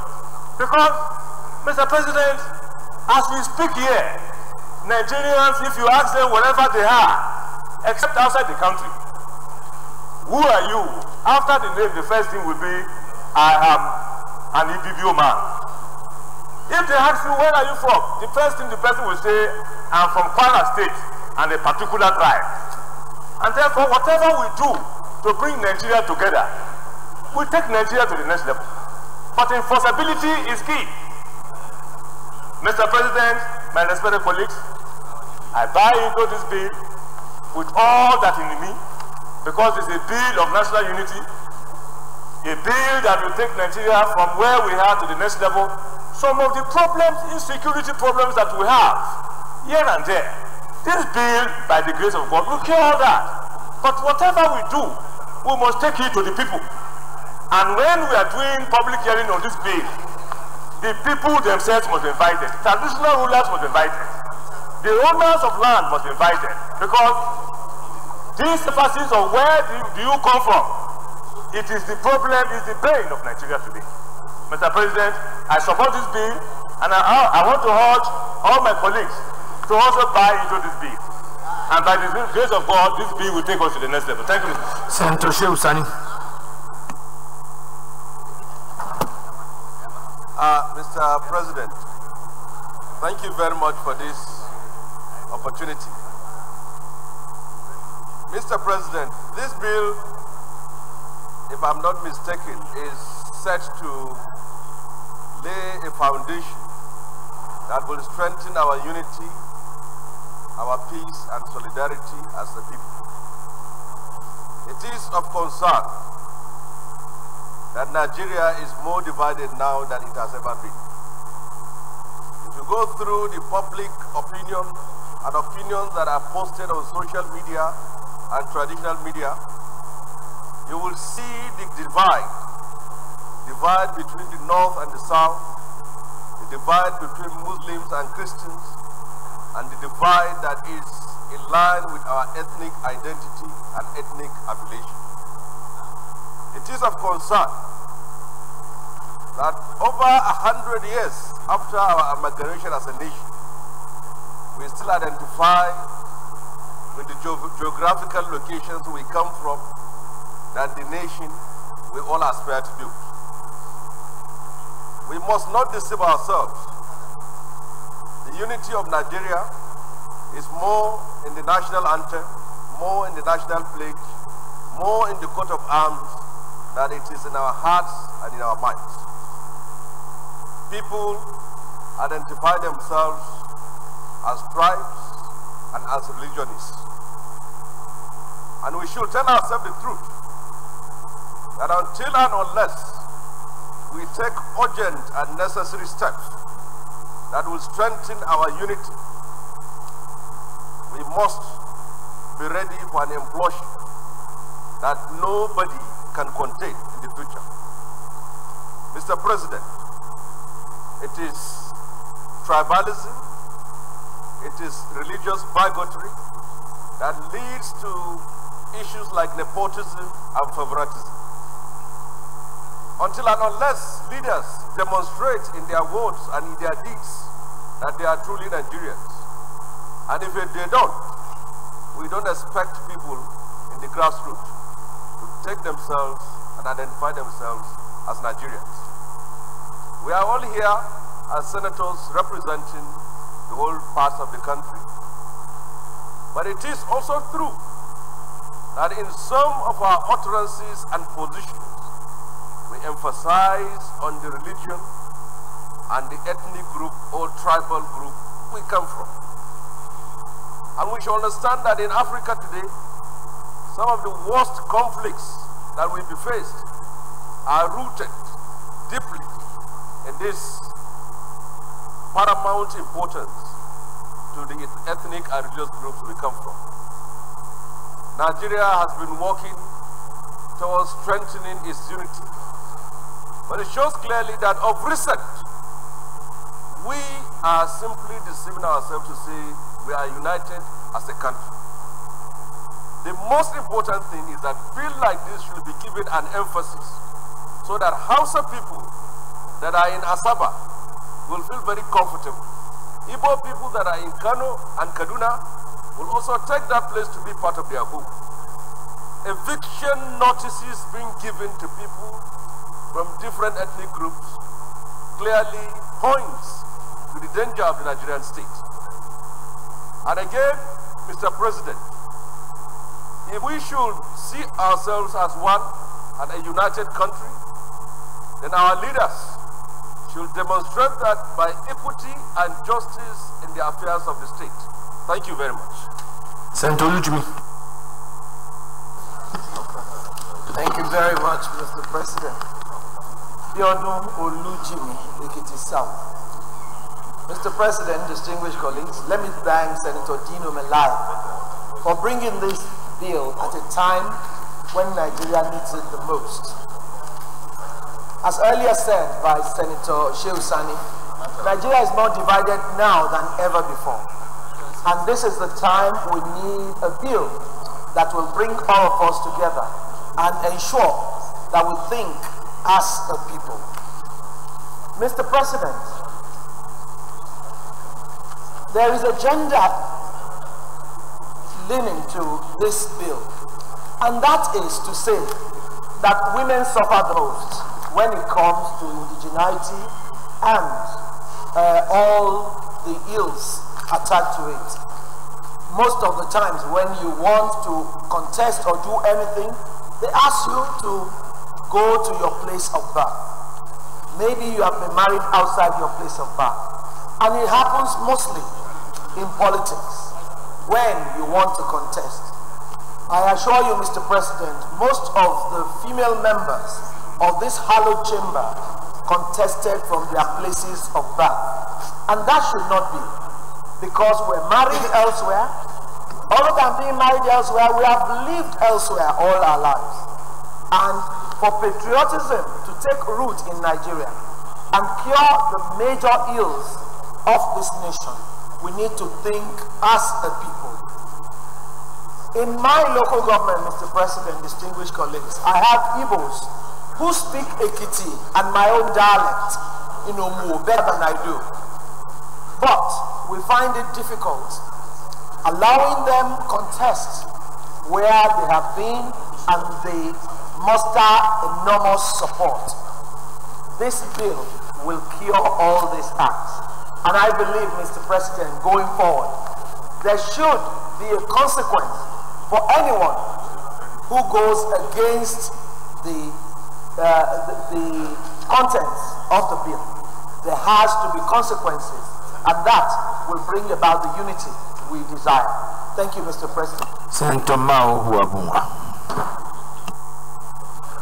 Mr. President, distinguished Senator Mao Huabunga, I want to lend my voice to earlier speakers to commend my brother, Dino, for bringing this all-important bill.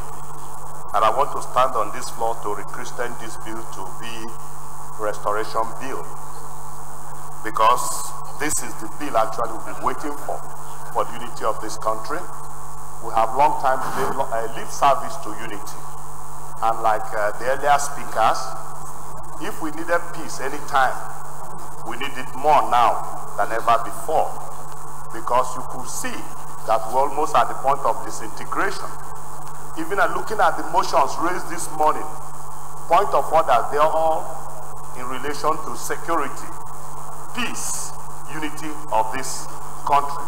We're disintegrating, violence, crisis, disharmony, disunity all over. And this bill coming at this time, Mr. President, I think it behoves on all of us to stand up here and support this bill, because it's unfortunate that you reside in a place for years, you have all your children in that community, you pay your taxes, you support the community, but at the time of either asking for one support or the other, especially during the election, they will ask you to go back to your place of origin. I don't think that will bring unity in this country.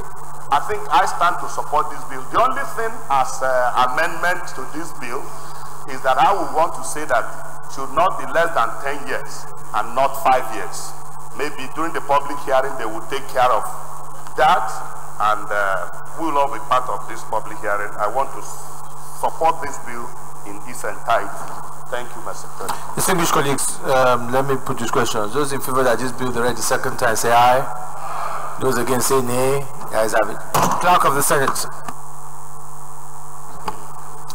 Mr. President, distinguished senators, the bill for an act to provide for residency rights for every citizen of the Federal Republic of Nigeria who have lived or resided consecutively and pay taxes to the relevant local government of the area where such a person have lived or resided for a long period of not less than 5 years consecutively, have any child of such person who is less than 18 years of age and have lived with the person for the same period of time, and for other connected matters, 2018, second reading.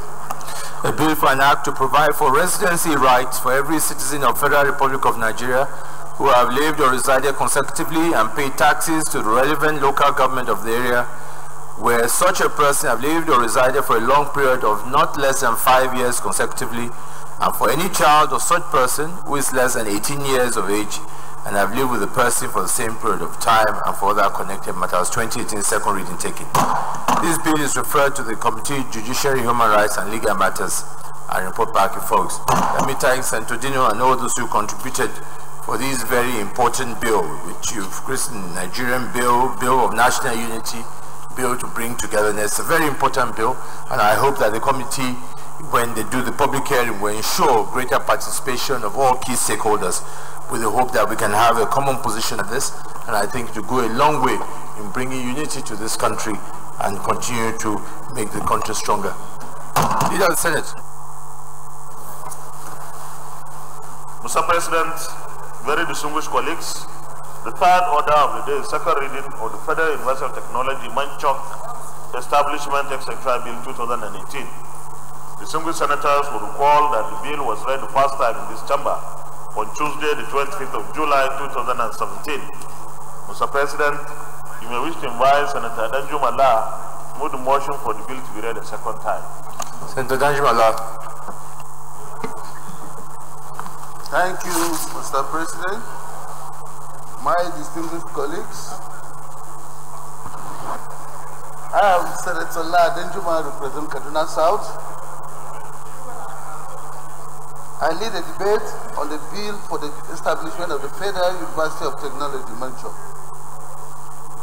Mr. President, my distinguished colleagues, permit me to lead the debate of this very important bill for the establishment of the Federal University of Technology, Manchok, SB 538. The bill was read for the first time in this hallowed chamber on Tuesday, 25th July 2017, and it seeks to establish the Federal University of Technology Manchok and comprehensive provisions for its due management and administration. Mr. President and my distinguished colleagues, the very essence of this bill is to provide a highly specialized institution that are more productive and very much needed for technological advancement of this nation. The objective of the university, among others, include: 1.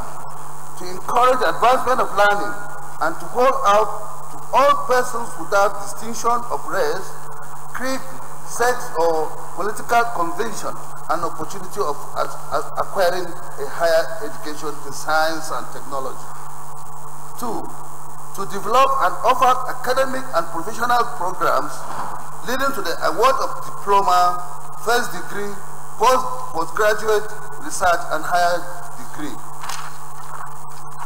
which emphasize planning, adaptive, technical maintenance, development and productive skill in the engineering, scientific, agricultural, medical and allied professional discipline with high moral standard and capability not only to understand, use and adapt to existing technology, but also to improve on it and develop new ones. C. To act as an agent and catalyst through postgraduate training, research and innovation for the effective and economic utilization, exploitation and conservation of the country's natural and human resources. D. To offer to the general population as a form of public service the result of training and research, and to foster and practice applications of this result. E. To establish appropriate relationship with other nations or private institutions involving in training, research and development of science and technology. F. To to identify technology problems and needs of the society and to find solutions to them within context of overall national development. Mr. President, my distinguished colleagues, our economy has very high potential and to require high-level technical, scientific, and administrative skill to drive it. The university is therefore to further advance knowledge through research and nurture unique innovation in science and technology. My President, my distinguished colleagues, the enactment of this bill will help in transforming the technological future of Nigeria in producing the desired manpower and expertise that Nigeria is yearning for. I wish to state that there is no financial implication to this bill, and all the operational structures are already in place, as the proposed university is to take over from the existing Federal College of Statistics, Niger, Kaduna State. I urge you all to support this bill for the second reading. Thank you all.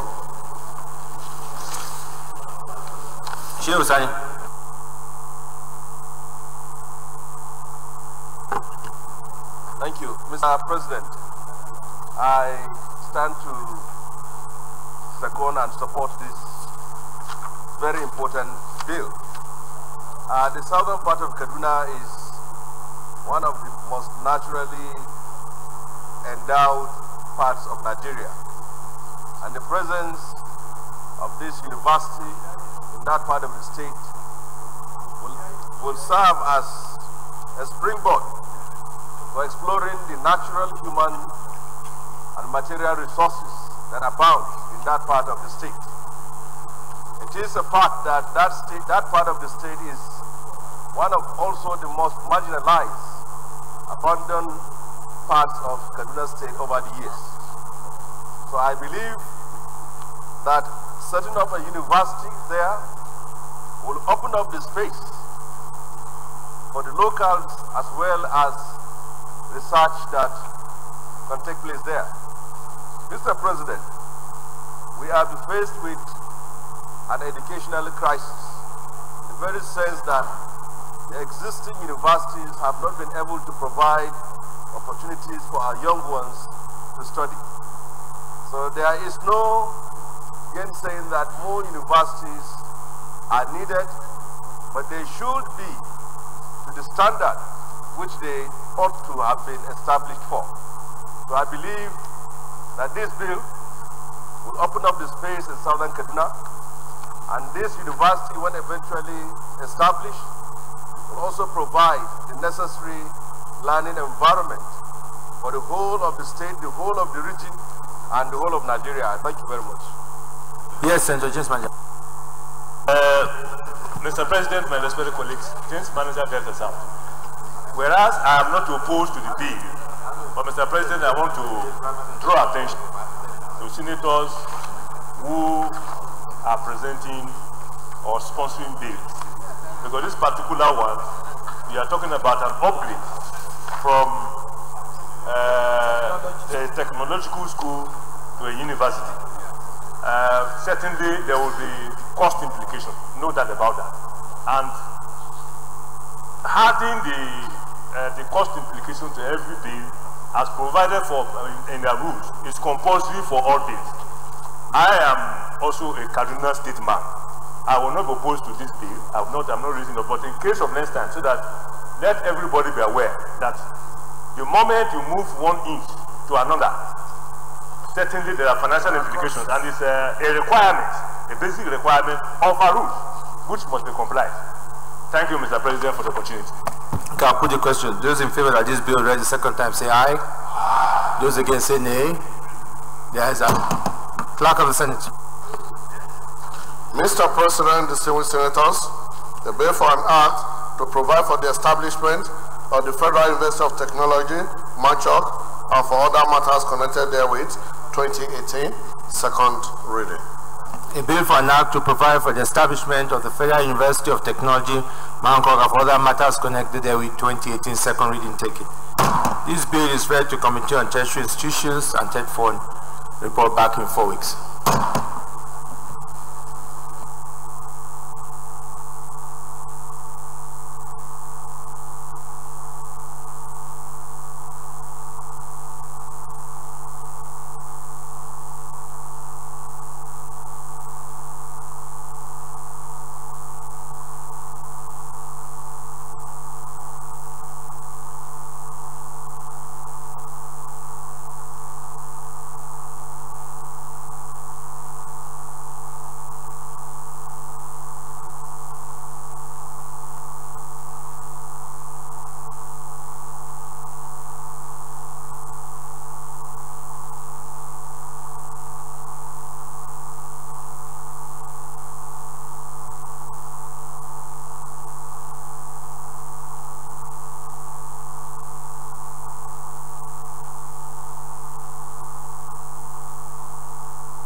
Leader of Senate.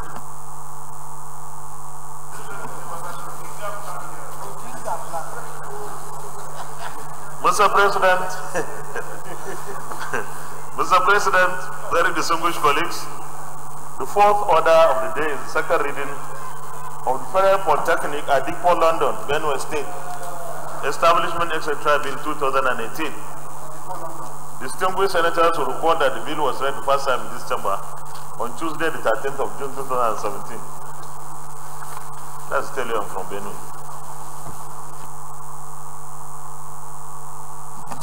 Senator Bernard Gamade.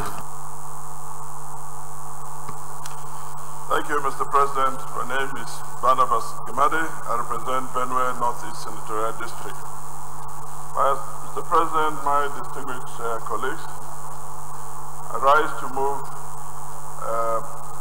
for the bill for an act to establish the Federal Polytechnic at Depot in Benue State.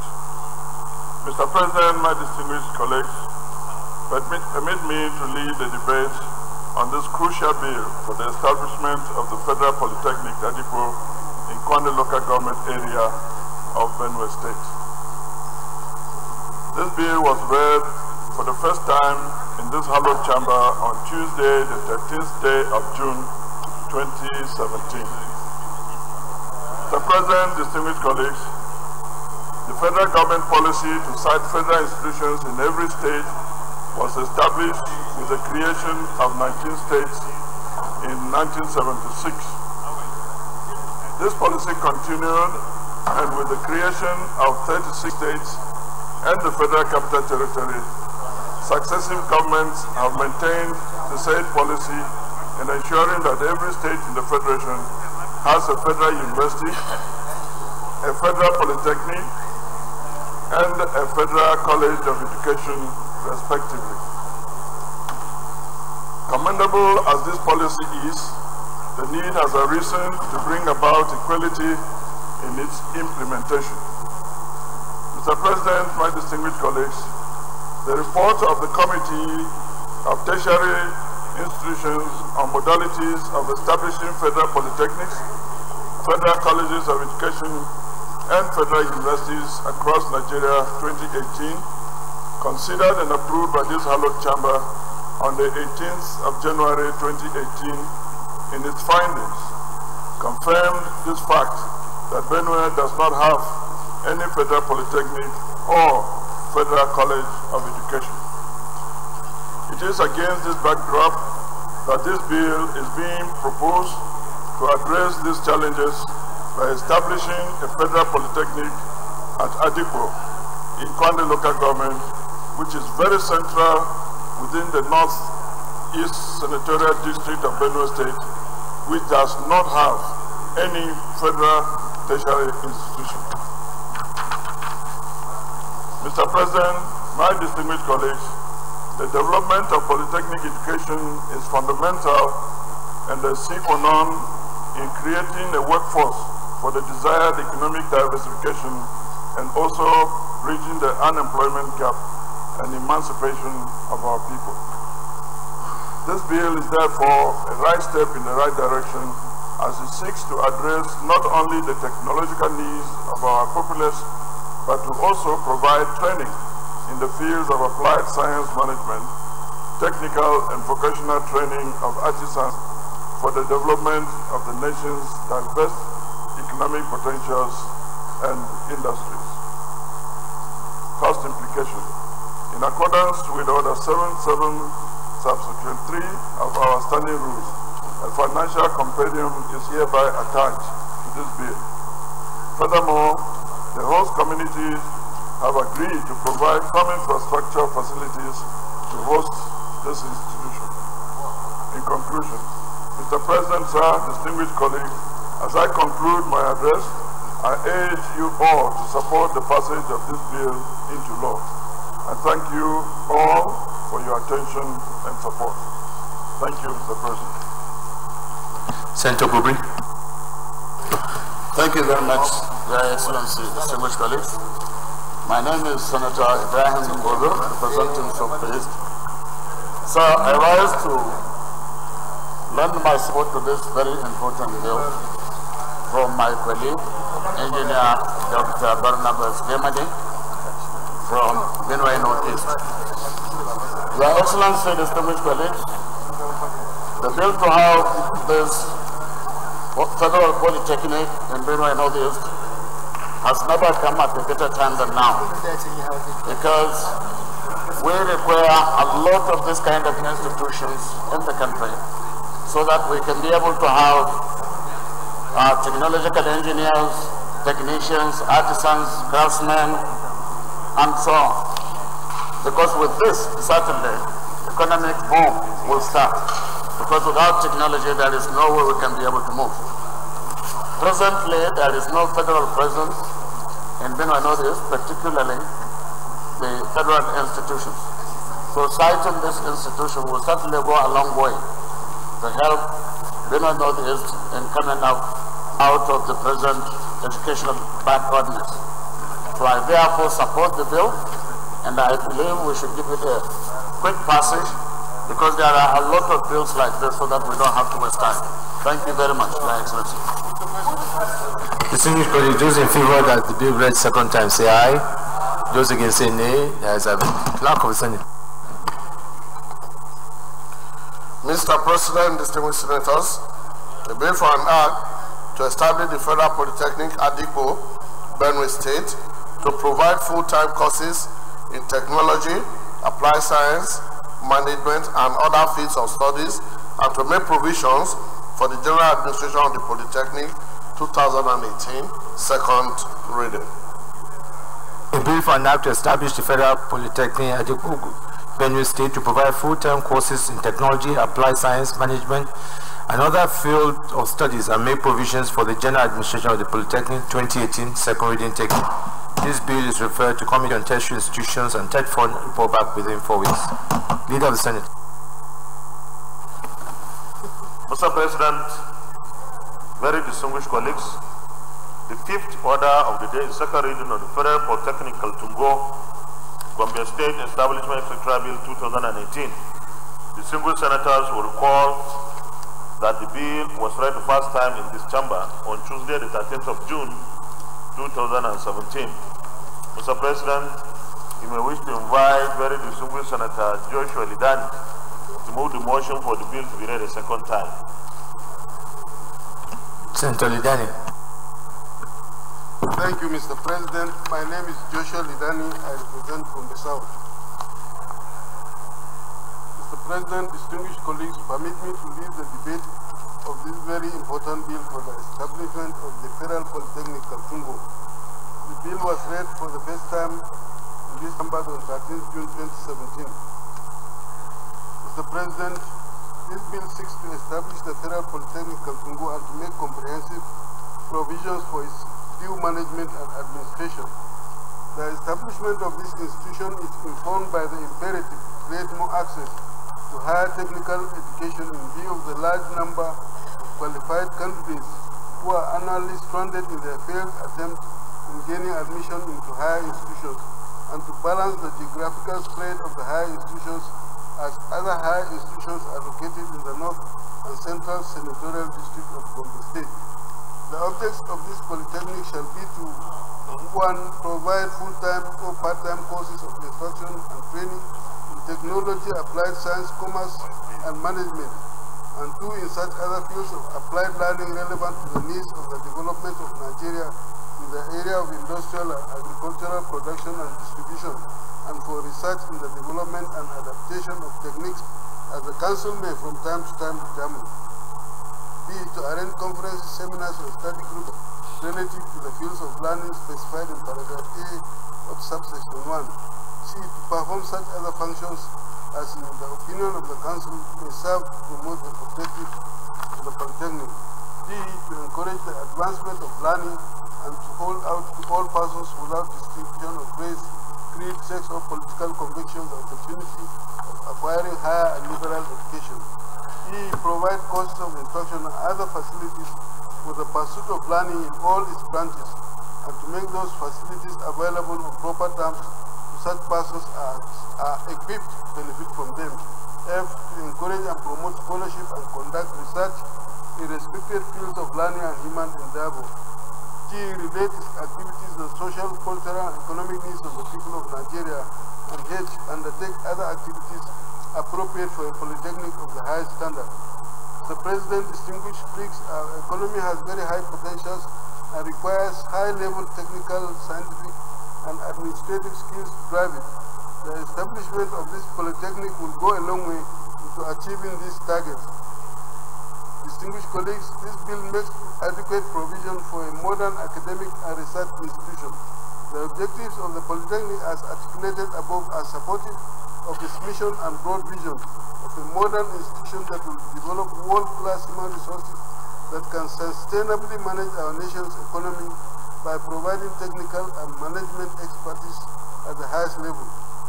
The Polytechnic is therefore to further advance knowledge through research and nurture unique innovations, entrepreneurship, and wealth management in its core area of interest. Mr. President, distinguished colleagues, the enactment of this bill will help in transforming the educational fortunes in Nigeria and producing the desired manpower that Nigeria is yearning for. It should be noted that the Polytechnic will be the first federal polytechnic in the entire Gombe State. In the distribution of federal-owned tertiary institutions, Gombe North Senatorial District has the Federal College of Education, Gombe Central, the Federal University, Kashere, and Federal College of Horticulture, Daginkoa, while Gombe South has none. The establishment of this institution in Gombe South will therefore ensure equity, fairness, and balance in the spread of government amenities as contained in Section 14.3 and 4 of the Constitution of the Federal Republic of Nigeria as amended. In addition, there is presently in Kaltungo the School of Management and Technology, which is affiliated to Tatari Ali Polytechnic Bauchi, owned by the Bauchi State Government, which offer diploma and certificate programs. It is owned by the Kaltungo community, and they are willing to donate it to the Federal Polytechnic for late takeoff. Pursuant to Order 773 of the Senate Rules, a compendium of financial information is hereby attached. Therefore, I urge you to support this bill for second reading. Thank you. Senator Ujimi.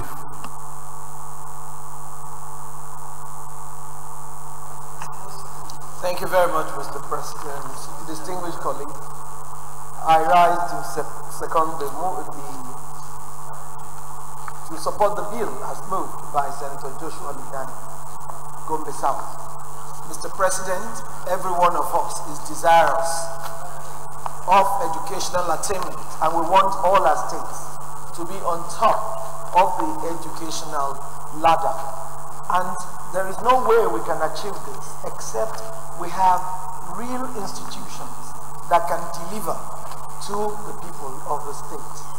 This is very welcome, Mr. President, and it will go a long way to help the community and the state. And again, help all of us in whose senatorial districts there are no federal presidents. Thank you, Mr. President. Senator Dancho Aguja. Thank you, Mr. President. I am Mohammed Dancho Aguja, representing from the Central. I stand to strongly support the bill as presented by Distinguished Senator Joshua Lidani. I am from Gombe State, and I know the yearnings and cries and aspirations and expectations of our people. One of the reasons why in 1996 we fought very, very strongly to have a state of our own is the deliberate location of all institutions of higher learning outside the present Gombe State. We were very much eager and wanted to have at least a federal university or a federal polytechnic started in our area, but we were refused. So this bill has come very timely. So far, there is no polytechnic in Gombe State, federal polytechnic. If it is cited, it is going a long way in satisfying our lifelong ambition of having that very important institution in our state.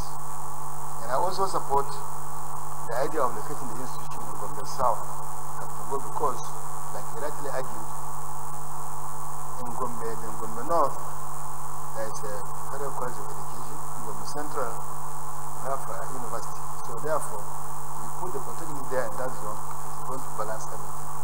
So I urge my colleagues to support this bill. And I pray that the executive will support us by quickly signing the bill, assenting to the bill, and also going ahead to actually establish this institution of higher learning. Thank you very much. Those in favor that this bill read the second time, say aye. Those against, say nay. Ayes have it. Clerk of the Senate. Mr. President, distinguished senators, the bill for an act to establish the Federal Polytechnic, Katongo, Gombe State, to provide full-time courses in technology, applied science management, and other fields of studies, and to make provision for the general administration of the Polytechnic 2018, second reading. A bill for an act to establish Federal Polytechnic, Katongo, Gombe State, to provide full-time courses in technology, applied sciences management, and other fields of studies, and to make provisions for the general administration of the Polytechnic 2018 second reading taken. This bill is referred to the Committee on Tertiary Institutions at Tetfund, report back in 4 weeks. Leader of the Senate. Mr. President, very distinguished colleagues, the sixth order of the day, the second reading of Federal College of Education, DES, Bauchi State Establishment, etc. Bill 2018. Distinguished senators will recall that the bill was read the first time in this chamber on Thursday, the 25th of January 2018. Mr. President, you may wish to invite Senator Malang Aluwakili to move the motion for the bill to be read a second time. Senator Wakil. Your Excellency, sir, distinguished colleagues, my name is Senator Malam Ali Wakili, MNI. I represent Bauchi South. Your Excellency, Mr. President, my distinguished colleagues, permit me to lead the debate on this very important bill, which seeks to provide for the establishment of the Federal College of Education, DAS, Bauchi State. The bill was read for the first time in this hallowed chamber on 25th January 2018. Your Excellency, my distinguished colleagues, we all know that education is the backbone of every society. The existence of a sound and robust educational system in any country is predicated on the availability of qualified and well-trained teachers to impart the required knowledge, skills, discipline, and values on the students. Thus, they need to have a strong system in the educational sector that shall continuously produce well-qualified, trained, disciplined, God-fearing teachers. The objectives of the Federal College of Education does, among others, include A, the encouragement of the advancement of learning to all persons without distinction of ethnic extraction, religious calling, gender, or political affiliation. B, the development and offering of academic and professional programs leading to the award of certificates, first degrees, postgraduate research, and diploma, with emphasis on planning, developmental and adaptive skills in modern education, technology, applied science, agriculture, commerce, arts, social science, humanities, and management. C, the production of socially mature, educated men and women with capabilities not only to understand educational needs of Nigeria as a nation, but also to liberate on existing educational infrastructure and improve on it with a view to develop new ones. D, the production of men and women who will act as agents and catalysts for effective societal orientation, regeneration, growth through postgraduate training, research, and development. Bringing about quality change in the development of education by focusing on teacher education through teaching and learning innovation. Collaboration with other national and international institutions, agencies involved in training, research, and development of education with a view to promoting good governance, honest leadership, sound management skills among educational managers, identification of the educational needs of the society with a view to providing solutions to them within the context of overall national development of the nation and humanity. Distinguished colleagues, in line with Order 77.3 of the Senate Standing Order 2015 as amended, a compendium of the financial implications of the establishment of the college is hereby attached. That is the last page on this attachment, sir.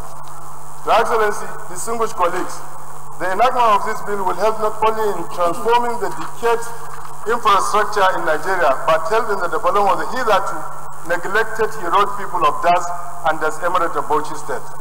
Your Excellency, sir, my highly respected colleagues, it may interest you to note that Das is an ancient historical town and one of the 6 emirates that form the state. Sadly, it is the only emirate that has neither the state nor the federal presence, which negates the spirit of the constitution that provided that each component part of the federation must be given a sense of belonging. Distinguished colleagues, in the foremost Bauchi emirate, where I come from, are the Abubakar Tafawa Balewa University and the Federal Polytechnic Bauchi. In Katakum Emirate, in the Northern Senatorial District, is a state university, the Federal Medical Center, the Nigerian Security and Civil Defense Corps Training College, and Federal Government College, etc. Again, in the same Northern Senatorial District is Jamari Emirate, which has the agricultural campus of the State University sited. In the Central Senatorial District, Misau Emirate has the Nigeria Navy Scan School, the State College of Legal and Islamic Studies, and the Law Faculty of State University. Again, last but not the least, Ningi Emirate in the Central Senatorial District has the School of Health Technology and the Federal Fistula Hospital. Your Excellency, distinguished colleagues, in view of the numerous crises of marginalization, identity crisis, lopsidedness across the Federation, it is my considered view that the Senate will reinforce the confidence that the people has on it by overwhelmingly supporting the passage of the bill. Most of that, on 21st December 2015, I had sent a letter to the Minister of Education requesting for establishment of a federal college of education in Das. Subsequently, sir, by the Honorable Minister of Education's letter number FME/GTE/UNI/TS124 of 3rd February 2016, my request was acknowledged. This, my colleague, is to show the seriousness, the doggedness, and determination to see to the establishment of the college in Das. Distinguished colleagues, Your Excellency, Mr. President, to reinforce the desire for this bill is a collective initiative of the people of Das, whom out of frustration have to establish a private college of education called Biliamin Ottoman College of Education. Already the school has 4 streams of students that the first set will soon graduate. Your Excellency, the community is ready to seat all the movable and immovable assets of the school with the adequate land for immediate and future use. Distinguished Senators, the economic recovery and growth plan of the federal government is intending with the provision of this proposed bill as it is set to improve teacher quality by incentivizing performance and building capabilities and capacities. Conclusively, Your Excellency, my distinguished colleagues, it is my prayer and ardent call on you to consider the plight of the people of the Emirate, their desire for the quality of education, the need for inclusion within the Nigerian state, and pass this bill for second reading. I so move and thank you for your continuous cooperation and understanding. Senator Adeleke.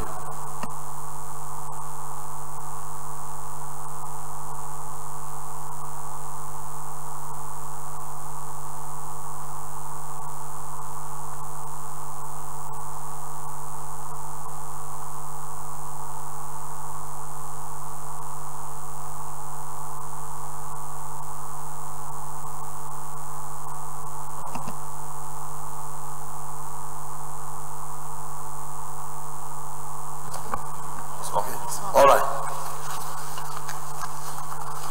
Senator Adimola Nurudin Adeleke, Osun West.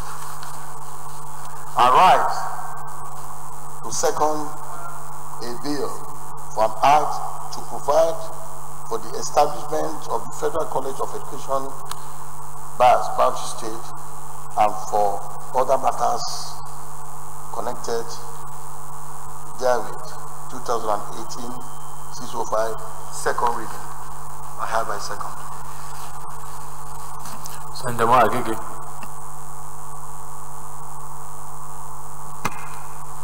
Thank you, Mr. President of the Omo Agege Delta Central Senatorial District. Mr. President, like my colleague Senator Adeleke, I rise in support of this bill being read for a second time. Mr. President, the objectives of the bill has been very well articulated by Senator Wakil. Mr. President, it is very straightforward, just like the other bills that have come before this one. I will recommend right away that. Those in favor that this bill read the second time say aye. Those against say nay. The ayes have it. Clerk of the Senate. Mr. President, distinguished senators, the bill for an act to provide for the establishment of the Federal College of Education, DAS, Bauchi State, and for other matters connected therewith, 2018, second reading. A bill for an act to provide for the establishment of the Federal College of Education, DAS, Bauchi State, and for other matters connected therewith, 2018, second reading taken. This bill is referred to Committee on Tertiary Institution and Tetfund, report back in 4 weeks. Leader of the Senate. Mr. President, very distinguished colleagues, the 7th order of the day, second reading of the Sports University of Nigeria, Abuja Establishment, etc. Bill 2018. Distinguished senators will recall that the bill was read the first time in this chamber on Thursday, the 9th of March 2017. Mr. President, may we invite Senator Obinna Ogba to move the motion for the bill to be read a second time. He's not here. Mr. President, I therefore move that we stand down the consideration of this bill till another legislative day. So move. I, Mr. President, second that we stand down this bill till another legislative. Distinguished colleagues, those in favor of the motion say aye. Those against say nay. The ayes have it. Leader of the Senate. Mr. President, distinguished colleagues, the 8th order of the day is second reading of the Tertiary Education Trust Fund Act 2007, Amendment Bill 2018. Distinguished senators will recall that the bill was read the first time in this chamber on Thursday, the 23rd of June 2016. Mr. President, may we invite Senator Abdullah Adamu to the motion for the bill to be read a second time. Senator Abdullah Adamu.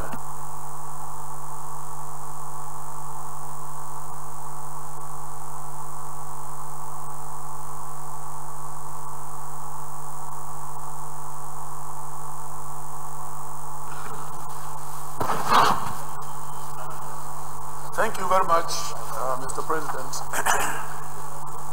I am Senator Abdullahi Adamu, and I represent Nasarawa West Senatorial District.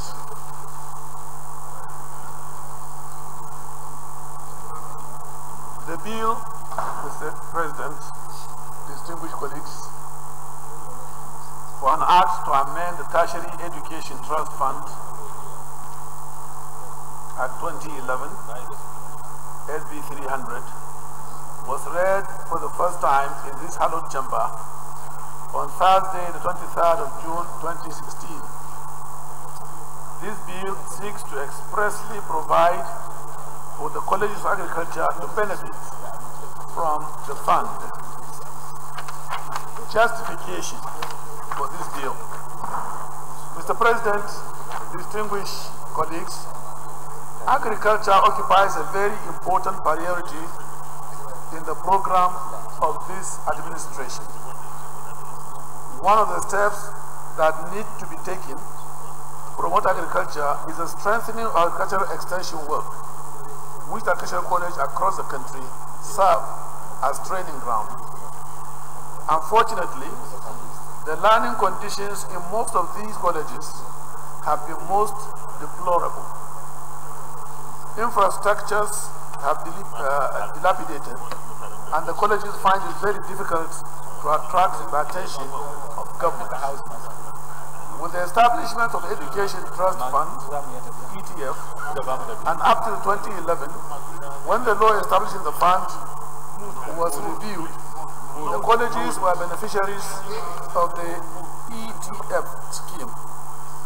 While the interventions lasted, the colleges experienced remarkable upgrading and enhancement in the infrastructure development and learning facilities in them. However, with the review of the law and enactment of the Tetfund Act, College of Agriculture were excluded as beneficiaries of the funding of the Tetra Fund because of a controversial clause that listed beneficiaries as universities, polytechnics, and colleges of education only. By implication, the nation seems to be treating agricultural colleges as non-tertiary institutions. One then wonders, what is it that these institutions do that the colleges of agriculture do not do to warrant this segregation in the educational sector? For information, Mr. President, the Council of Congresses of Agriculture conform to all standards and practices enshrined in the educational policies specified for the tertiary institutions of this country, such as 1, the colleges run courses leading to national diploma and higher national diploma, and are subjected to accreditation by the National Board for Technical Education, MBTE. The academic programs are regulated by the MBTE, as is the case with the polytechnics. 3, students are admitted through UTME, as every other tertiary institution in the Federal Republic of Nigeria. And 4, graduates of the college undergo the mandatory 1-year National Youth Service Corps, as graduates of all other tertiary institutions do. There are, to date, over 52 colleges of agriculture and related disciplines in Nigeria, comprising both state and federal government-owned running programs in various fields of agriculture. There are 11 colleges under the direct supervision of the ARCN, with 5 other directly supervised by the various departments of the Federal Ministry of Agriculture and Rural Development. These colleges, like all other polytechnics, were established to run programs that can produce middle-level manpower to meet the high demand for personnel to drive the agricultural sector. However, with modernization and introduction of agriculture and colleges introduce courses that will make agriculture more meaningful. Apart from the core agricultural courses such as agronomy and animal production, agricultural colleges now run programs such as dairy production, science laboratories, technology, computer science and statistics, horticulture, soil science, cooperative science, business science, economics and marketing, fish production, agricultural technology, and heights and skiing technology. All these courses are studied at both national diploma and higher diploma levels. And like courses run by polytechnics, they are all regulated by the National Board for Technical Education. It is worth mentioning that agricultural colleges provide a substitute for persons seeking advanced knowledge in many areas, and those graduates of these institutions are good materials for self-employment and wealth creation. The minimum requirement for the accreditation of these programs are the same as provided by the nation's educational policy global best practices. These include adequate infrastructure, personnel, especially lecturers who acquired requisite qualification up to PhD level for teaching, research, and community services.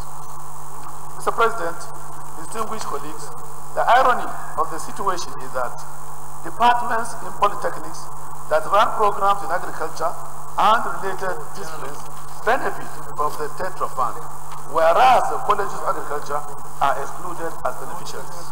Unfortunately, this exclusion from the intervention has brought about some very negative effects to the development of the colleges, prominent among which are: 1. Depletion of competent staff that moves the newly established universities where sponsorship for research exists through the Tetfund. Investigations have shown that most of the newly established and even the older universities draw their staff from these colleges, relying on their inability to sponsor research and postgraduate studies. Highly skilled personnel who manage to stay and sponsor themselves are attracted to and eventually move to the universities or the polytechnics. 3. Loss of accreditation due to inadequate staff, ill-equipped laboratories, lack of modern facilities for new agricultural program for value chain courses. 4. Poor library and e-learning facilities. 5. Reduced carrying capacity due to infrastructure delay. 6. Many state colleges have started to change their status to that of polytechnics and abandon the teaching agriculture programs in order to benefit from Tetfund interventions. It seems, Mr. President, distinguished colleagues, the predicament is due to the name, College of Agriculture. Little wonder some state houses of assembly have enacted laws to change some colleges of agriculture to polytechnics. If this trend continues, Mr. President, distinguished guests, we will eventually not have institutions to train middle-level manpower in the agricultural sector. It is our belief that the 2011 review classifies colleges of agriculture as polytechnics in view of the following reasons. The curriculum they operate is same with those run by the polytechnics. 2, they award the same certificate with polytechnics, national diploma and higher national diploma. 3, they are all regulated by the MBTE, which also regulates the polytechnics. And 4, polytechnics offer courses in agriculture and agricultural programs in those polytechnics benefit from the Tetfund interventions. What is polytechnic? In the absence of any statutory meaning of these terms, the next step is to seek guide from the relevant laws regulating each of the categories. The relevant regulatory institution of polytechnic is the MBTE. The MBTE Act did not define the word polytechnic. It merely provides under Section 5 that the board is to regulate technical and vocational education. The law. The Tetfund Act, Section 3 of the Act, sets out the purpose of the fund as rehabilitation, restoration, and consolidation of tertiary education in Nigeria.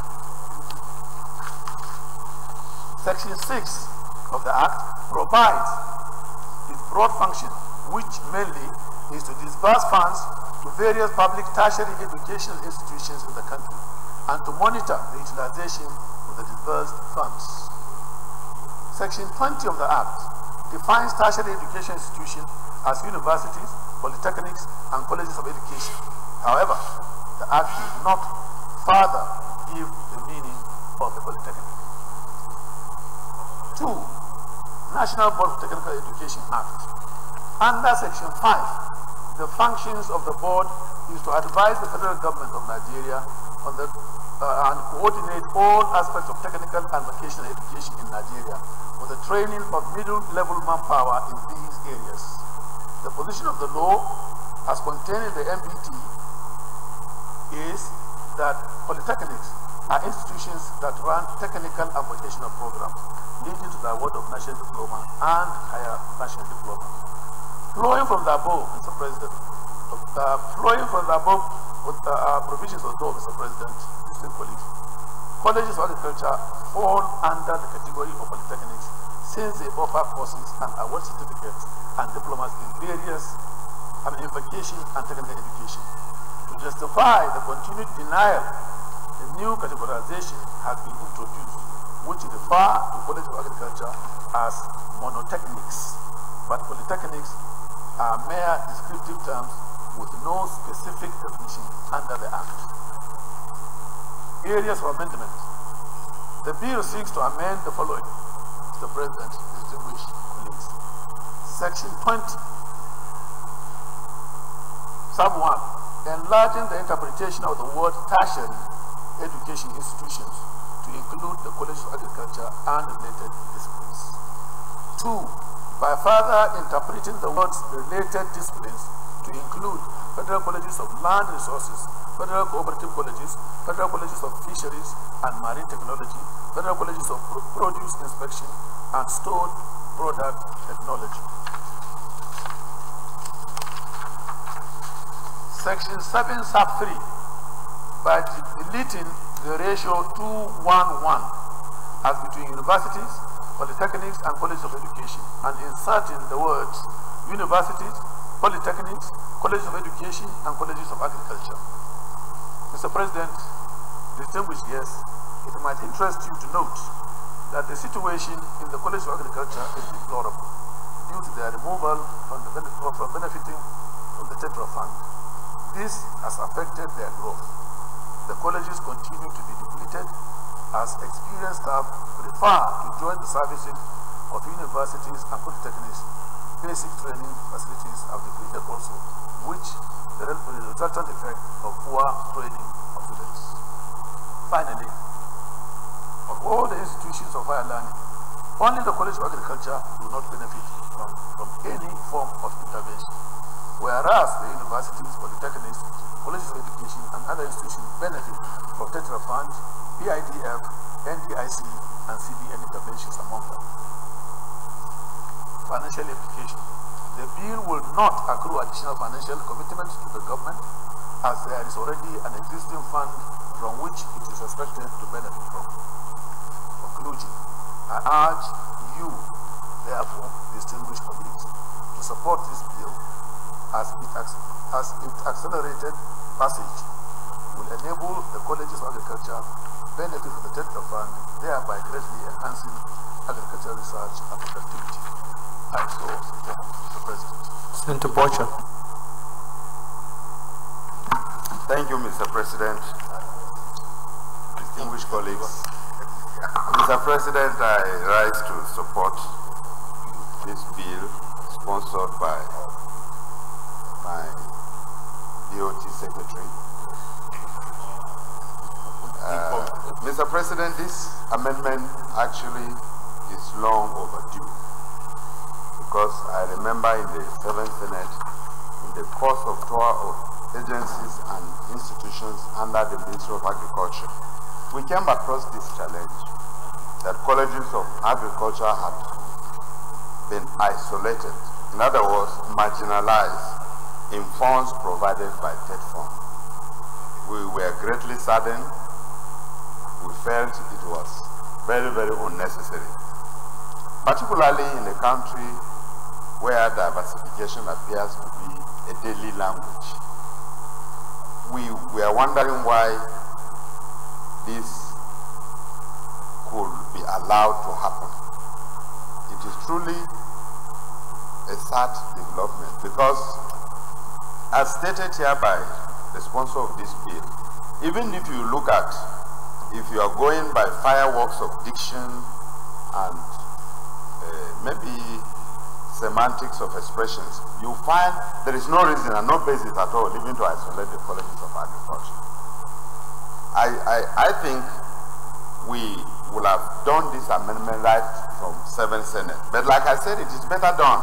It's better late than never at all. In the Committee of Tertiary Institutions, we had brought this under consideration, and I want to thank, like I said, the secretary, or our BOT secretary, Senator Abdullah Adamu, of the party where you left and you are coming back. So I think, Mr. President, just don't mind the direction. This bill, this amendment is very, very important. I rise to encourage my colleagues to support this amendment so that the colleges of agriculture, even on the basis of the diversification that we keep singing about, I think it's very, very germane and noble. Thank you, Mr. President. Distinguished colleagues, those in favor that this bill read second time say aye. Those against say nay. The ayes have it. Clerk of the Senate. Mr. President, distinguished senators, a bill for an act to amend the Tertiary Education Trust Fund, Tetfund Act 2011, and for related matters 2018, second reading. A bill for an act to amend the Tertiary Education Trust Fund, Tetfund Act 2011, and for related matters 2018, second reading taken. This bill is referred to Tertiary Institution and Tetfund report back in 4 weeks. Thank you, Senator Abdullah Adamu, for that very, very important amendment, which will go a long way in strengthening our colleges of agriculture and further support the diversification of our economy. Leader of the Senate. Mr. President, very distinguished colleagues, the ninth order of the day is second reading of the National Agricultural Land Development Authority Act, CAP, N4, LFN 2004, Amendment Bill 2018. Distinguished senators will recall that the bill was read the first time in this chamber on Wednesday, the 18th of November 2015. Mr. President, you may wish to invite Senator Mao Ohuabunwa to move the motion for the bill to be read a second time. Senator Mao Ohuabunwa.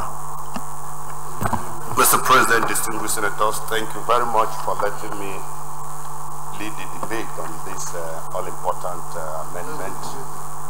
Today is a day for agriculture. I think we are all in spirit. Mr. President, distinguished senators, lead debate on the second reading of the bill for an act to amend the National Agricultural Land Development Authority Act, CAP, N4 LFN 2004. I have the pleasure to lead the debate on this second reading of the bill for an act to amend the National Agricultural Land Development Authority bill. Essentially, what this bill seeks to achieve is the enhancement of the functionality and focus of this act through increasing the membership and functions of this act, so that from a broader perspective, the strategic objectives, operations, and interests can be shifted to the powers of the authority to establish farm settlements, and through that institutionalize the achievement of food sufficiency for our nation.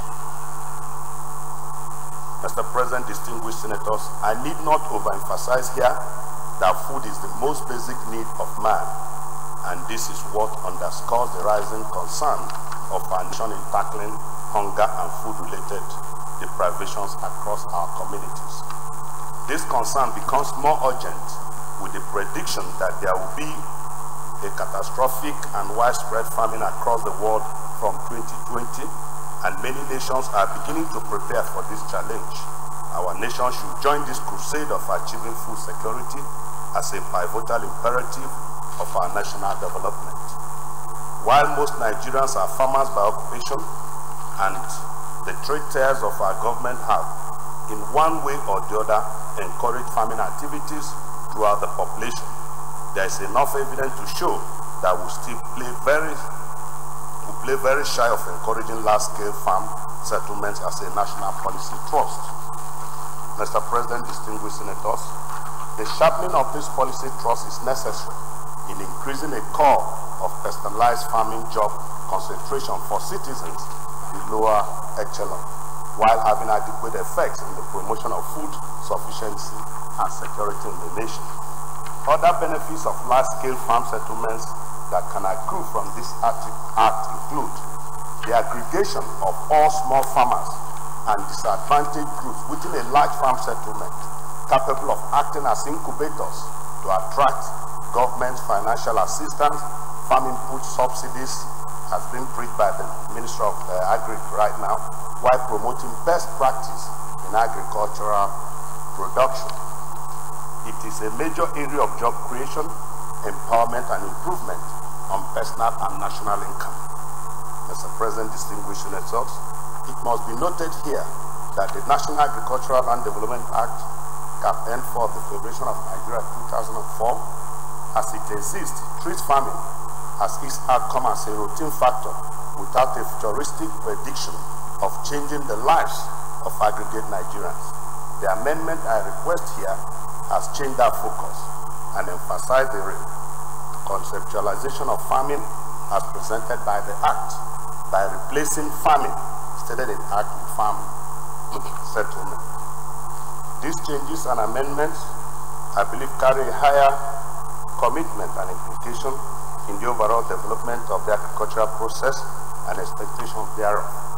See reflections on the amendments of Section 3, 6, and 20. The amendments suggested here, when inserted, and when the concept of routine farming is changed to farm settlement, will equally refocus on a community of farmers replete with social amenities and services for the purpose of serious agricultural and farming activities. I have also suggested the amendment of Section 2 of the Principal Act, so that membership reflects a geopolitical spread to reflect the broad national concern and implementation of this Act as a driving factor. Mr. President, my distinguished colleagues, I invite you to take special interest in this bill and support the amendments suggested on the basis of the expected great impact on our national economy. Finally, the bill, which may be cited as the National Agricultural Land Development Authority Act, Amendment Bill 2017, when amendment are fully implemented, will have far-reaching effects in checking food crisis and hunger in the country, as well as creating quantum jobs to absorb our youth. I therefore seek your maximum support. Thank you, and God bless. Senator Gobri.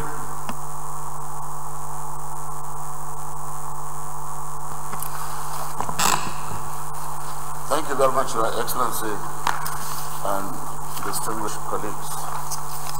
So anything that has to do with agriculture is something that should be given a speedy passage, particularly because in Nigeria, agriculture is the mainstay of our economy. And then secondly, because of the requirement for food security, something that will enhance our ability to be self-sufficient in food production, and then increase farm settlements rather than farming, a replacement of that farm settlement, farming to farm settlement, that will enhance the group activities whereby a lot of food would be produced in this country. And therefore, because of the food sufficiency, security, and food production, and then the well-being of our people, I totally support this, and I believe we should give it a speedy passage. Thank you very much, Your Excellency. So actually, those in favor that this bill be read the second time, say aye. Those against say nay. The ayes have it. Clerk of the Senate. Mr. President, distinguished senators, the bill for an act to amend the National Agricultural Land Development Authority Act, Cap N4, Laws of the Federation of Nigeria 2004, by increasing its membership and functions for strategic operation and interest, and to vest the authority and powers to establish farm settlements across the country for the purpose of attaining good food sufficiency and for other matters connected therewith. 2018, second reading. A bill for an act to amend the National Agricultural Land Development Authority Act, Cap N for laws of the Federation of Nigeria 2004 by increasing its membership and functions for strategic operation and interest, and to vest the authority and powers to establish farm settlements across the country for the purpose of attaining food sufficiency and for other matters connected there with 2018 second reading. Take it. This bill is referred to Committee on Agriculture and Rural Development to report back in 4 weeks. Leader of the Senate. Mr. President, very distinguished colleagues, the 10th order of the day, second reading of the Electricity Theft Prohibition and Prevention Bill 2018. Distinguished senators will report that the bill was read the first time in this chamber on Tuesday, 13th June 2017. Mr. President, we wish to invite Senator Abdullah to move the motion for the bill to be read a second time. Senator Abdullah.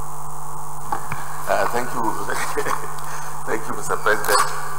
I rise, Mr. President, and my distinguished colleagues to lead the debate on the general principles of the bill for an act to prohibit and prevent electricity theft, vandalization of public power infrastructure, and prevention of power company, protection of power company personnel and other related matters. Mr. President, it is a privilege for me to lead this debate on the bill for an act to provide for the prohibition and prevention of electricity theft, vandalization of public power infrastructure, and protection of power company personnel. Between June and December 2016, and even sometime about a month ago, members of the Senate Committee on Privatization undertook oversight visits to power installations and facilities currently run by the generating companies, transmission company of Nigeria, and the distribution company across the country. In the course of our interaction, Mr. President, their management and personnel pointedly named electricity theft and power infrastructure vandalization as their greatest headache and appeal for legislative intervention to address the problem. And what then became very obvious were the huge challenges faced by some of these actors within the power sector value chain. Leader of the Senate. Thank you very much, Mr. President. Mr. President, I move that we suspend Order 13 to enable the Senate to sit beyond 2 o'clock p.m. Mr. President, distinguished colleagues, I rise to second the motion that we sit beyond 2 p.m. as well second. Distinguished colleagues, those in favor of the motion that we sit beyond 2 p.m. say aye. Those against say nay. The ayes have it. Senator Abdullah Karim. Thank you, Mr. President. I'll continue where I stopped. And what then became very obvious were the huge challenges faced by some of these actors within the power sector value chain, particularly the widespread recurring incidents of electricity theft, vandalization of infrastructure, and the activities of hostile host communities toward power company field personnel. Instances of the looting of power stations, destruction of feeder pillars, transformers, and such unfortunate acts are glaring. Indeed, Mr. President, many of the power sector stakeholders raised some specific but troubling issues, namely, 1, challenges of right-of-way to build or site power facilities in some host communities, vandalization and looting of power installations, including armored cables and other assets, electricity theft, threats to an attack on power company personnel. In Abuja, for example, the Abuja Electricity Distribution Company said a power feeder located at number 2 Bangui Street, Wuse 2, was vandalized and parts stolen, as well as the destruction of 2 transformers along Monrovia Street, Wuse 2. In Enugu, the power distribution there reported 50 cases of infrastructure vandalization in 2015, while in Port Harcourt area, the loss of 10 distribution transformers was reported in Enugu, as well as the attack on 34 staff, excluding kidnapping, abductions, which were done in 2016. These are just few examples of the unfortunate problems in the power sector. This situation has been going on for too long now. We may also recall that in April 1996, for example, the vandalization of 132 kV transmission lines in Lambata village, Niger State, led to the collapse of the whole power tower, plunging an entire area into a 5-day complete power blackout. The key issue to address, Mr. President, is that energy security, which the International Energy Agency defines as the uninterrupted availability of energy source at affordable price, has remained a big source of headache and national embarrassment for this country.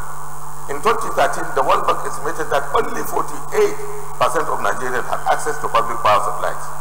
And in terms of cumulative losses to the economy, according to recent power sector recovery program document, even at the conservative rate of 305 naira to the dollar, a regular power supply has cost Nigeria an estimated $25 billion. And citing the report of a research organization, the Stakeholder Democracy Network, the Guardian newspaper of London, said oil pipelines, including electric power installation vandalization across the country, cost the nation about $10 billion a year. The provision of Electric Power Sector Reform Act No. 6 of 2005 have not been specific and decisive in addressing this widespread menace in the power sector. Section 32(1) subsection E of the Act generally provides for the Nigerian Electricity Regulatory Commission to ensure safety, security, reliability, and quality of service in the production and delivery of electricity to consumers. Mr. President, distinguished colleagues, this provision here is rather too broad to specifically and sufficiently deal with the problems of this kind, thus making the bill a necessary legislation that will go a long way to protecting private investment in the electricity sector, not only in the power sector but equally in the larger economy. The national economic implication of this issue is that there is no doubt about the federal government desire to tackle the lingering issues of power sector in its overall efforts to consolidate current economic recovery. But this cannot be achieved, Mr. President, if the assets and personnel of the private investors are not safe, and the implications of this are far reaching. Thomas P. Smith of the University of Dubai, in his interesting piece entitled Electricity Theft, a comparative analysis, noted that electricity theft is closely related to governance indicators, with higher level of theft in countries without effective accountability. I believe, as a national parliament, this Senate must do whatever is necessary to help clean up this country, including our business environment. The discourse at the collecting entities in the face of all this have become handicapped and ineffective in generating sufficient revenue able to pay the JAMB and gas lights for the TCI. We went to Kano recently, just about 2 weeks ago, at the Committee of Privatization, and we found that the DISCO is collecting only one quota, from only one quota of its electricity subscribers, which means that millions of people are not paying electricity and are just consuming power without paying for it. So the necessity of this bill is basically aimed to curb and discourage the incidence of deliberate damage to public power infrastructure and to protect those working in the power sector from threats, attacks by hostile host communities and customers who feel aggrieved enough to take the laws into their own hands. Taking the necessary and perhaps stern measures to combat this menace logically falls within the larger context of the federal government's current fight against corruption. This is because power is a critical success factor in the nation's drive to attain broad sectoral development calls for decisive and timely legislative intervention. Already Lagos State, as was recently reported in May 2017, has plans to criminalize the stealing of public electricity and the vandalization of power infrastructure. And as of October 16, 2017, a workshop on how the judiciary can respond to instances of electricity theft and power infrastructure vandalization was held for judicial officers in Abuja. Mr. President, distinguished colleagues, that event has clearly underlined the necessity of this Senate to pass this bill in order to address these matters once and for all. Arrangement of the bill. This bill is arranged in 4 parts. Part 1 and 2 contain both the objectives and the application. Part 3 spells out the processes by which the minister responsible for power will set up the power theft prevention and infrastructure protection team, its members and their responsibilities. Part 4 states the offences as well as the penalties. Mr. President, distinguished colleagues, the key reason for this bill is that of ensuring strong sanctions and deterrence for people who would willfully take law into their own hands by destroying critical assets, while existing laws are incapable of decisively addressing such condemnable acts. The country cannot yearn for investment when the business environment, particularly the infrastructure, is being deliberately sabotaged by some unscrupulous individuals. I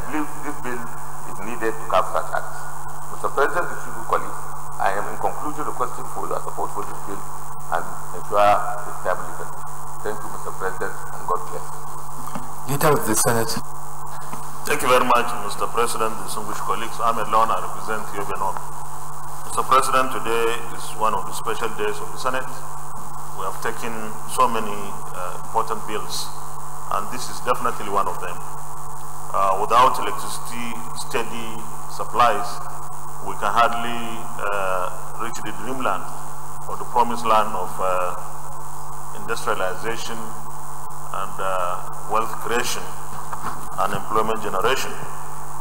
So we have to do everything possible to support our GENCOs and DISCOs, and there is need for sufficient security around the assets.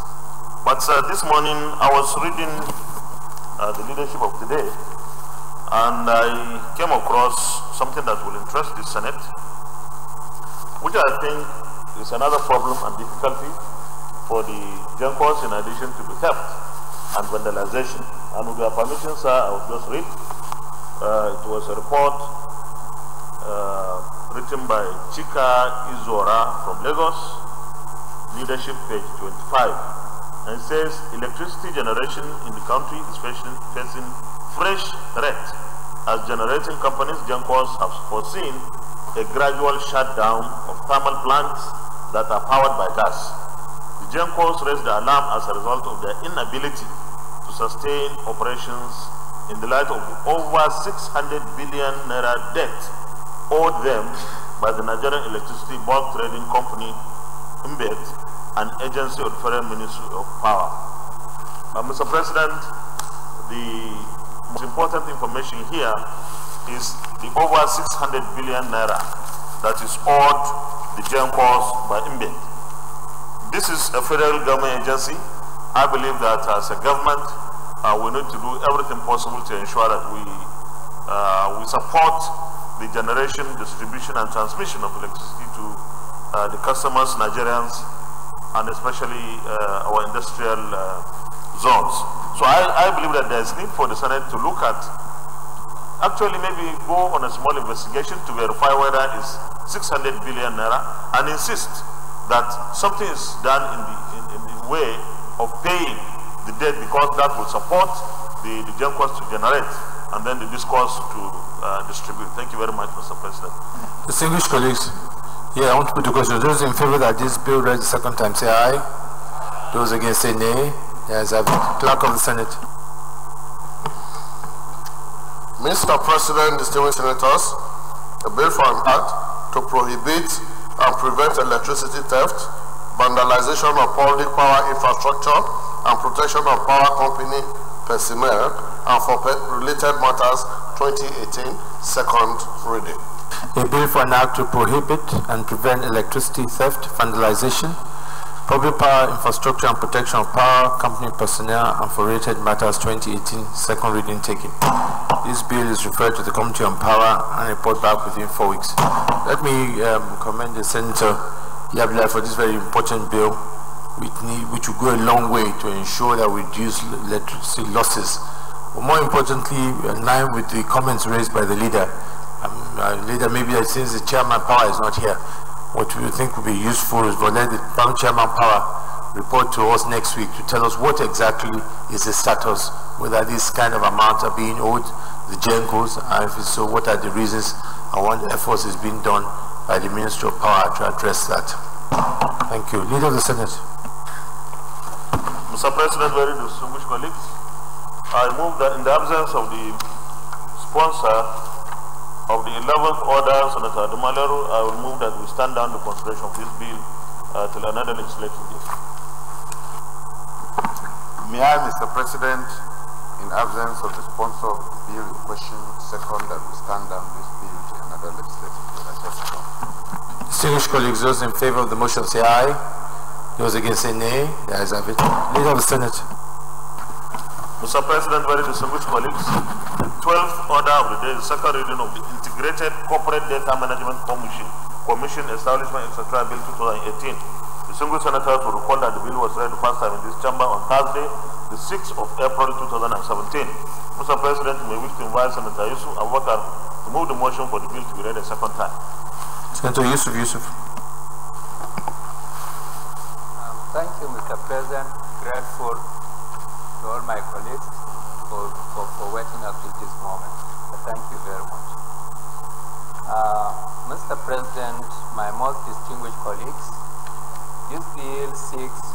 establishment of the Management of Corporate Integrated Data Commission. The bill was first read in this chamber on Tuesday, 25th April 2017, and the speedy passage will enhance transparency in dealing with the registered corporate entities in Nigeria. The creation and provision of a data bank will provide all information about corporate entities registered in Nigeria under one roof for efficient and effective coordination of all certificates or other relevant documents issued or will be issued by corporate regulatory bodies will be updated annually. A comprehensive review of all existing information on corporate entities in Nigeria will be conducted, and the Commission will issue integrated data card to each individual corporate entity registered in Nigeria upon satisfactory clearance and payment of prescribed fee. The bill also seeks to encourage corporate entities registered in Nigeria to obey laws which regulate corporate bodies by maintaining and updating a data bank for continuous collection and collation of the individual corporate data and certificate or documents issued or will be issued by relevant regulatory authorities such as Corporate Affairs Commission, Federal Inland Revenue Services, Industrial Training Fund, National Pension Commission, Nigerian Immigration Services, Securities and Exchange Commission, National Insurance Commission, etc. Part of the duties of the Commission, if established, shall be to collect certificates and other documents on behalf of the corporate entities from respective regulatory authorities after such an entity must have complied with all the requirements to the respective regulatory authorities. The documents which on annual basis the Commission will be collecting for and on behalf of respective individual corporate entities cleared will include but not limited to audited reports, annual return file, tax clearance certificate, pension commission certificate, industrial training fund certificate, certificate of incorporation, and express quota, etc. And will be updated in the data bank of the Commission so as to issue the corporate data card of respective individual corporate entities. The Commission, if established, will also provide framework for effective harmonization and integration of the existing corporate entities into the current proposal to ensure accuracy and reliability of all information received from any corporate entity in Nigeria and the corporate regulatory bodies through background checks before such information becomes part of the data bank. The Commission, if established, shall also provide framework for the collection and collation of data from corporate entities registered in Nigeria and from respective regulatory bodies for the purpose of grading of such corporate entities registered in Nigeria based on compliance with the enabling laws, as well as provide incentives for the performing corporate entities in Nigeria. The Commission, Mr. President, if established, will also provide the framework for effective sharing of data between corporate entities and relevant government agencies, as well as with other stakeholders for the purpose of facilitating national planning and economic development in Nigeria, with the aim of making all corporate entities in Nigeria to participate in the development of the country and for the purpose of utilizing the human capital and material resources and ease of doing business in Nigeria, with the aim of making all corporate entities in Nigeria to participate in the efficient development and for the purpose of efficient utilization of human capital and material resources. The bill also seeks to cure the mischief of poverty created by individual stakeholders who are regulatory oversight companies and organizations as a result of operational of the existing applicable corporate laws operated by various agencies in Nigeria today. Some of the mischief created in the course of application of these corporate regulatory laws is as follows. One, as I am presenting this bill today, the promoter is in the process of incorporating a registration of a corporate entity. What most disturbing about this process is the non-availability of mechanism or machinery to check the veracity or otherwise of the information received from the promoter before it's being acted upon. And as a result of it, creates majority of corporate entities with no authentic office addresses. Non-existence of staff in such corporate entities probably take names of directors of the entities as was filed by the promoter in the course of incorporating or registration. Today, Inland Revenue Service finds it very difficult to locate many addresses of the registered companies. The above type of corporate entities were only created for the purpose of getting government contracts. In another dimension to this disturbing practice, the entities, when applying for a contract, they make sure they pay to full to fulfill all the requirements of the law, ranging from tax clearance, pension clearance, certificate, industrial training fund certificate, etc. An instance occurs when a corporate entity pays money for host pension fund beneficiaries, while the question then arises as to who benefits from the payments made by the company without any staff in its employment. So also applies to the monies that are paid into the account of industrial training fund without staff to train. Then who benefit from the fund and how many of these type of entities are paid into this account and where is the money. Mr. President, sir, some of the corporate entities in Nigeria who are trading in the floor of the stock exchange give different auditor reports or annual returns for different regulatory agencies that require such reports by law, such as Securities and Exchange Commission, Federal Inland Revenue, thereby misleading regulating institutions in the country to believe that such corporate entities have capacities to conduct legitimate and efficient businesses in Nigeria, when in actual sense they do not possess such, in addition to serial avoidances of prescribed practice. Mr. President, sir, distinguished colleagues, the Corporate Affairs Commission, which is solely responsible for incorporation and winding up of companies, registration of business names, registration of non-governmental organizations, registration of merger and acquisitions, and among other activities, has no power other than what was provided under its current provision. The law as it is today didn't make room for all the provisions contained in this bill, as this bill concern itself will bring it together authorized documents of all corporate entities registered in Nigeria under one data system to maintain and update a data bank for continuous collection and correction of data and gradation of all corporate entities registered in Nigeria, to provide a framework for effective harmonizing of the current system into this proposed system for the issuance of an integrated corporate data card for every registered corporate entity in Nigeria. Mr. President, sir, the current system is open to abuse and make work on them cumbersome and time-consuming to all parties, that is from procurement officers, regulatory bodies, and corporate entities applying for contract award or to update their documents, etc.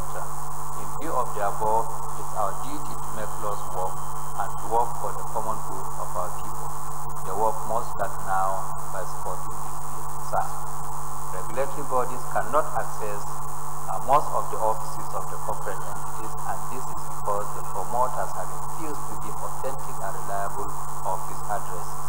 This is why this bill becomes necessary to ensure accuracy and reliability of all information coming and received from any corporate entity in Nigeria through background checks before it becomes part of the information in the document. Distinguished colleagues, some of the immediate benefits of the Commission, if established, will help in the following. The bill will address current institutional weaknesses in regulation, compliance, and enforcement. 2. The implementation of this bill is expected to increase management credibility, investors' confidence, and efficiency. For investors and lenders, better disclosure provides more relevant information for making sound investment decisions and risk assessment respectively. The bill, if passed into law, will protect investors and other stakeholders' interests by ensuring accuracy and reliability through corporate disclosures pursuant to various laws and regulations currently in existence. Mr. President, sir, distinguished colleagues, the Commission, if established, will hasten ease of doing business by harmonizing activities of relevant regulatory bodies as relating to issues, certificates, and management of data corporate entities in Nigeria. Financial implications are, Mr. President, distinguished colleagues, the bill requires no expensive appropriation as it shall be self-financing, requiring minimal direct government financing as startup. The revenue, the Commission will be administered on an electronic platform. This allows for ease of seamless access to use as. The compendium of the financial implication on the bill is attached in line with Order 77, Subsection 3 of the Standing Orders of the Senate.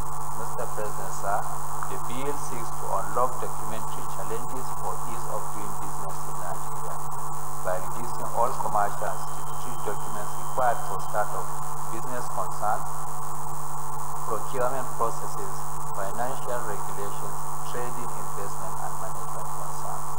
Sir, it is in the light of the above, I humbly implore all the most distinguished colleagues to embrace the underlying principles of the bill, which shall improve the future of doing business in Nigeria with ease, transparency, integrity, and skill.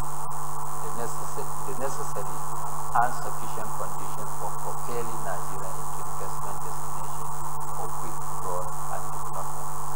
Sir, the bill is structured in 5 parts with 24 sessions. Part 1, Sessions 1 to 9, Establishment of Corporate Integrated Data Management System Commission, Head Office of the Commission, Commission of the Board of the Commission, qualification, etc. of the Commission Board, appointment and tenure of office of members of the Board, removal of member and cessation of membership, remuneration and allowances of members of the Board, 8. Proceedings of the Commission, 9. Disclosure of pecuniary interest by members of the Board. Part 2, sir, Sections 10 to 11, Functions and Powers of the Commission. Part 3, Sections 12 to 15, Director General of the Commission, Commission's Secretary, Staff of the Commission, Pension. Part 4, Sections 16 to 23, Fund of the Commission, Borrowing Powers, Annual Reports for the National Assembly, Annual Estimates, Account and Audit, Appointment and Power of the Inspectors, Penalty in falsifying returns, Unlawful Disclosure and Failure to furnish information lawfully requested, Penalties for failure to furnish information. Part 5, Section 24, Interpretations. Mr. President, sir, distinguished colleagues, I urge you all to support the seconding of this bill, and I thank you very much. I'm very, very appreciative for remaining up to this moment. Thank you very much. Senator Gobri. Thank you very much, Your Excellency, distinguished colleagues. Sir, I rise to support this very important bill because getting the data bank will certainly help us to identify weaknesses and the strength of every individual corporate entity. Because with the punch of the button, you should be able to know exactly whether that bank or whether that corporate entity is paying tax, is fraudulent, is whatever, and we can be able to understand all this. So I think with this, I support the bill, and I recommend that we should give it a proper and easy passage. Thank you. Distinguished colleagues, those in favor that this bill be read the second time say aye. Those against say nay. The ayes have it. Clerk of the Senate. Mr. President, distinguished senators, the bill for an act to provide for the Integrated Corporate Data Management Commission as the body responsible for comprehensive collation, harmonization of certified issued by corporate statutory bodies and other matters connected therewith, 2018, second reading. A bill for an act to provide for the Integrated Corporate Data Management Commission as a body responsible for comprehensive collation, harmonization of certified issued by corporate statutory bodies and other matters connected there with 2018 second reading taken. This bill is referred to Committee on Establishment and Public Service Matters. Report back within 4 weeks. Leader of the Senate. Mr. President, very distinguished and patient colleagues, the 13th and last order of the second reading of the Chartered Institute of Finance and Control, Establishment etc. Bill 2018. Distinguished senators will recall that the bill was read the first time in this chamber on Wednesday, the 18th of May 2016. Mr. President, we wish to invite Senator David Umaru to move the motion for the bill to be read a second time. Senator David Umaru. Thank you, Mr. President. My name is David Umaru. I represent Niger East.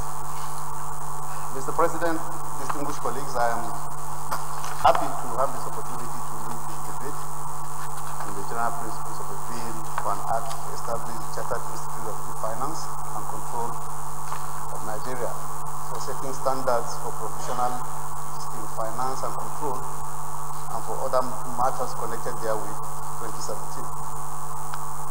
You recall that this first reading of the bill took place on Wednesday, 18th May 2016. The bill essentially seeks to establish the Chartered Institute of Finance and Control of Nigeria, to be referred to in this presentation as the Institute, as a robust platform for effective training, certification, and professional discipline of all persons desirous of practicing the art of finance. The functions of the proposed institute are as contained in clause 2 of the bill. The primary motivation behind this bill, therefore, is to put in place an ideal legal framework, a code of ethics that will serve as a mirror of accepted finance practice for accredited members in order to minimize financial risks in private and public organizations.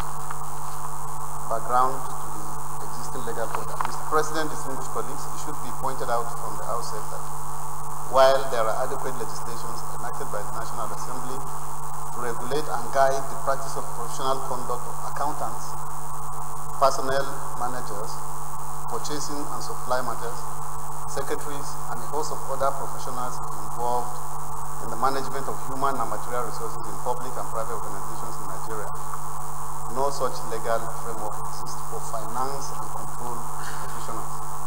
This is a major lacuna which poses threat to the financial well-being and economic prosperity of the nation.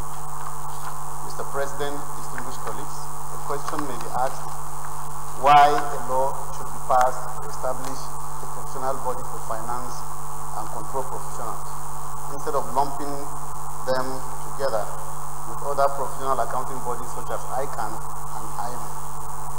The answer to this question is simple. There is a world of difference between the functions of finance and control professionals in an organization and that of accountants. While accounting functions relate to bookkeeping, auditing, and preparation of financial statements, finance is concerned with designing strategies and instruments for generating and investing funds for the attainment of organizational goals. Finance is primarily about wealth creation and maximization than just profit. Finance professionals in any organization ensure skillful mix of investment and finance decisions with a view to creating wealth. Mr. President, distinguished colleagues, it must be noted with regret that in spite of the clear distinctions in terms of functions between accountants and finance and control managers, while private sector organizations have financial and control officers separate from the accountants, in government ministries, departments, and agencies, finance functions have been merged and mixed with accounting functions. This is an anomaly that has negative consequences on the financial well-being of public institutions and fail to take into consideration the provisions of Section 21 of the Public Procurement Act, which stipulates that every procuring entity shall, for each financial year, establish a procurement planning committee, composition of which must include the financial unit of the procuring entity.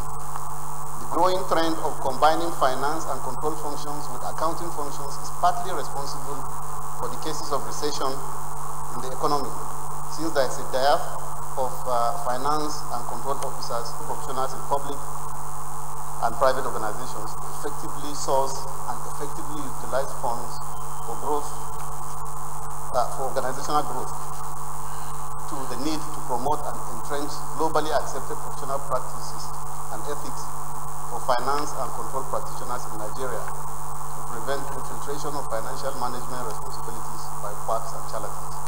3, the need to ensure greater observance of laid-down financial regulations in generating revenues and incomes by collaborating with private and public organizations in their employment of the right genre of financial professionals with the requisite acumen and discipline to making optimal financing decisions. 4, the bill was inspired by the need to create a framework for improved professional networking and affiliation for finance and control professionals in Nigeria, enhance access to rich professional skills and academic publications, and other privileges that will enhance career development and opportunity for members.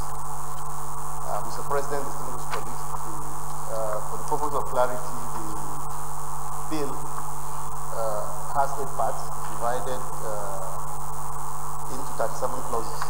They are as enumerated here on that. The bill has an accompanying schedule that made supplementary provisions relating to the proceedings and tenure and qualification of members of the Governing Council of the Institute. Mr. President, distinguished colleagues, in view of the foregoing explanation, I urge you all to support the speedy passage of this bill. However, in compliance with Order 77.3 of the Standing Rules of the Senate 2015 as amended, I wish to say that this bill has no financial obligation to the nation's treasury. Hence, the proposed institute is a professional regulatory body with the sources of funding specified under Clause 17 of the bill. It will not have any government funding. Thank you, Mr. President, distinguished colleagues. Senator Lidani. Thank you, Mr. President. My name is Joshua Lidani. I represent from the South. I rise to second that this bill be read the second time. Because it is a bill that seeks to make clarity in the professional accountants and the financial managers, especially in the public service of the nation. There is presently a lot of confusion, and it has created a lot of problems in the sense that the function of financial managers and that of accountants is combined. Therefore, one is taking the function of the other, and the other is taking the function of the other one. And this creates confusion with the system. Therefore, this bill seeks to create clarity and then to establish a regulatory mechanism that will seek to make the practice of financial managers a professional one. Therefore, I urge my colleagues to support the passage of this bill. Distinguished colleagues, those in favor that this bill be read the second time say aye. Those against say nay. The ayes have it. Clerk of the Senate. Mr. President, distinguished senators, a bill for an act to establish the Chartered Institute of Finance and Control of Nigeria and for other matters connected therewith, 2018, second reading. A bill for an act to establish the Chartered Institute of Finance and Control of Nigeria for other matters connected therewith, 2018, second reading taken. This bill is referred to establishment and public service matters to report back within 4 weeks. Distinguished colleagues, that will finish the items of the other paper. I hereby adjourn the Senate till Thursday, 1st of February 2018, 10 a.m. prompt.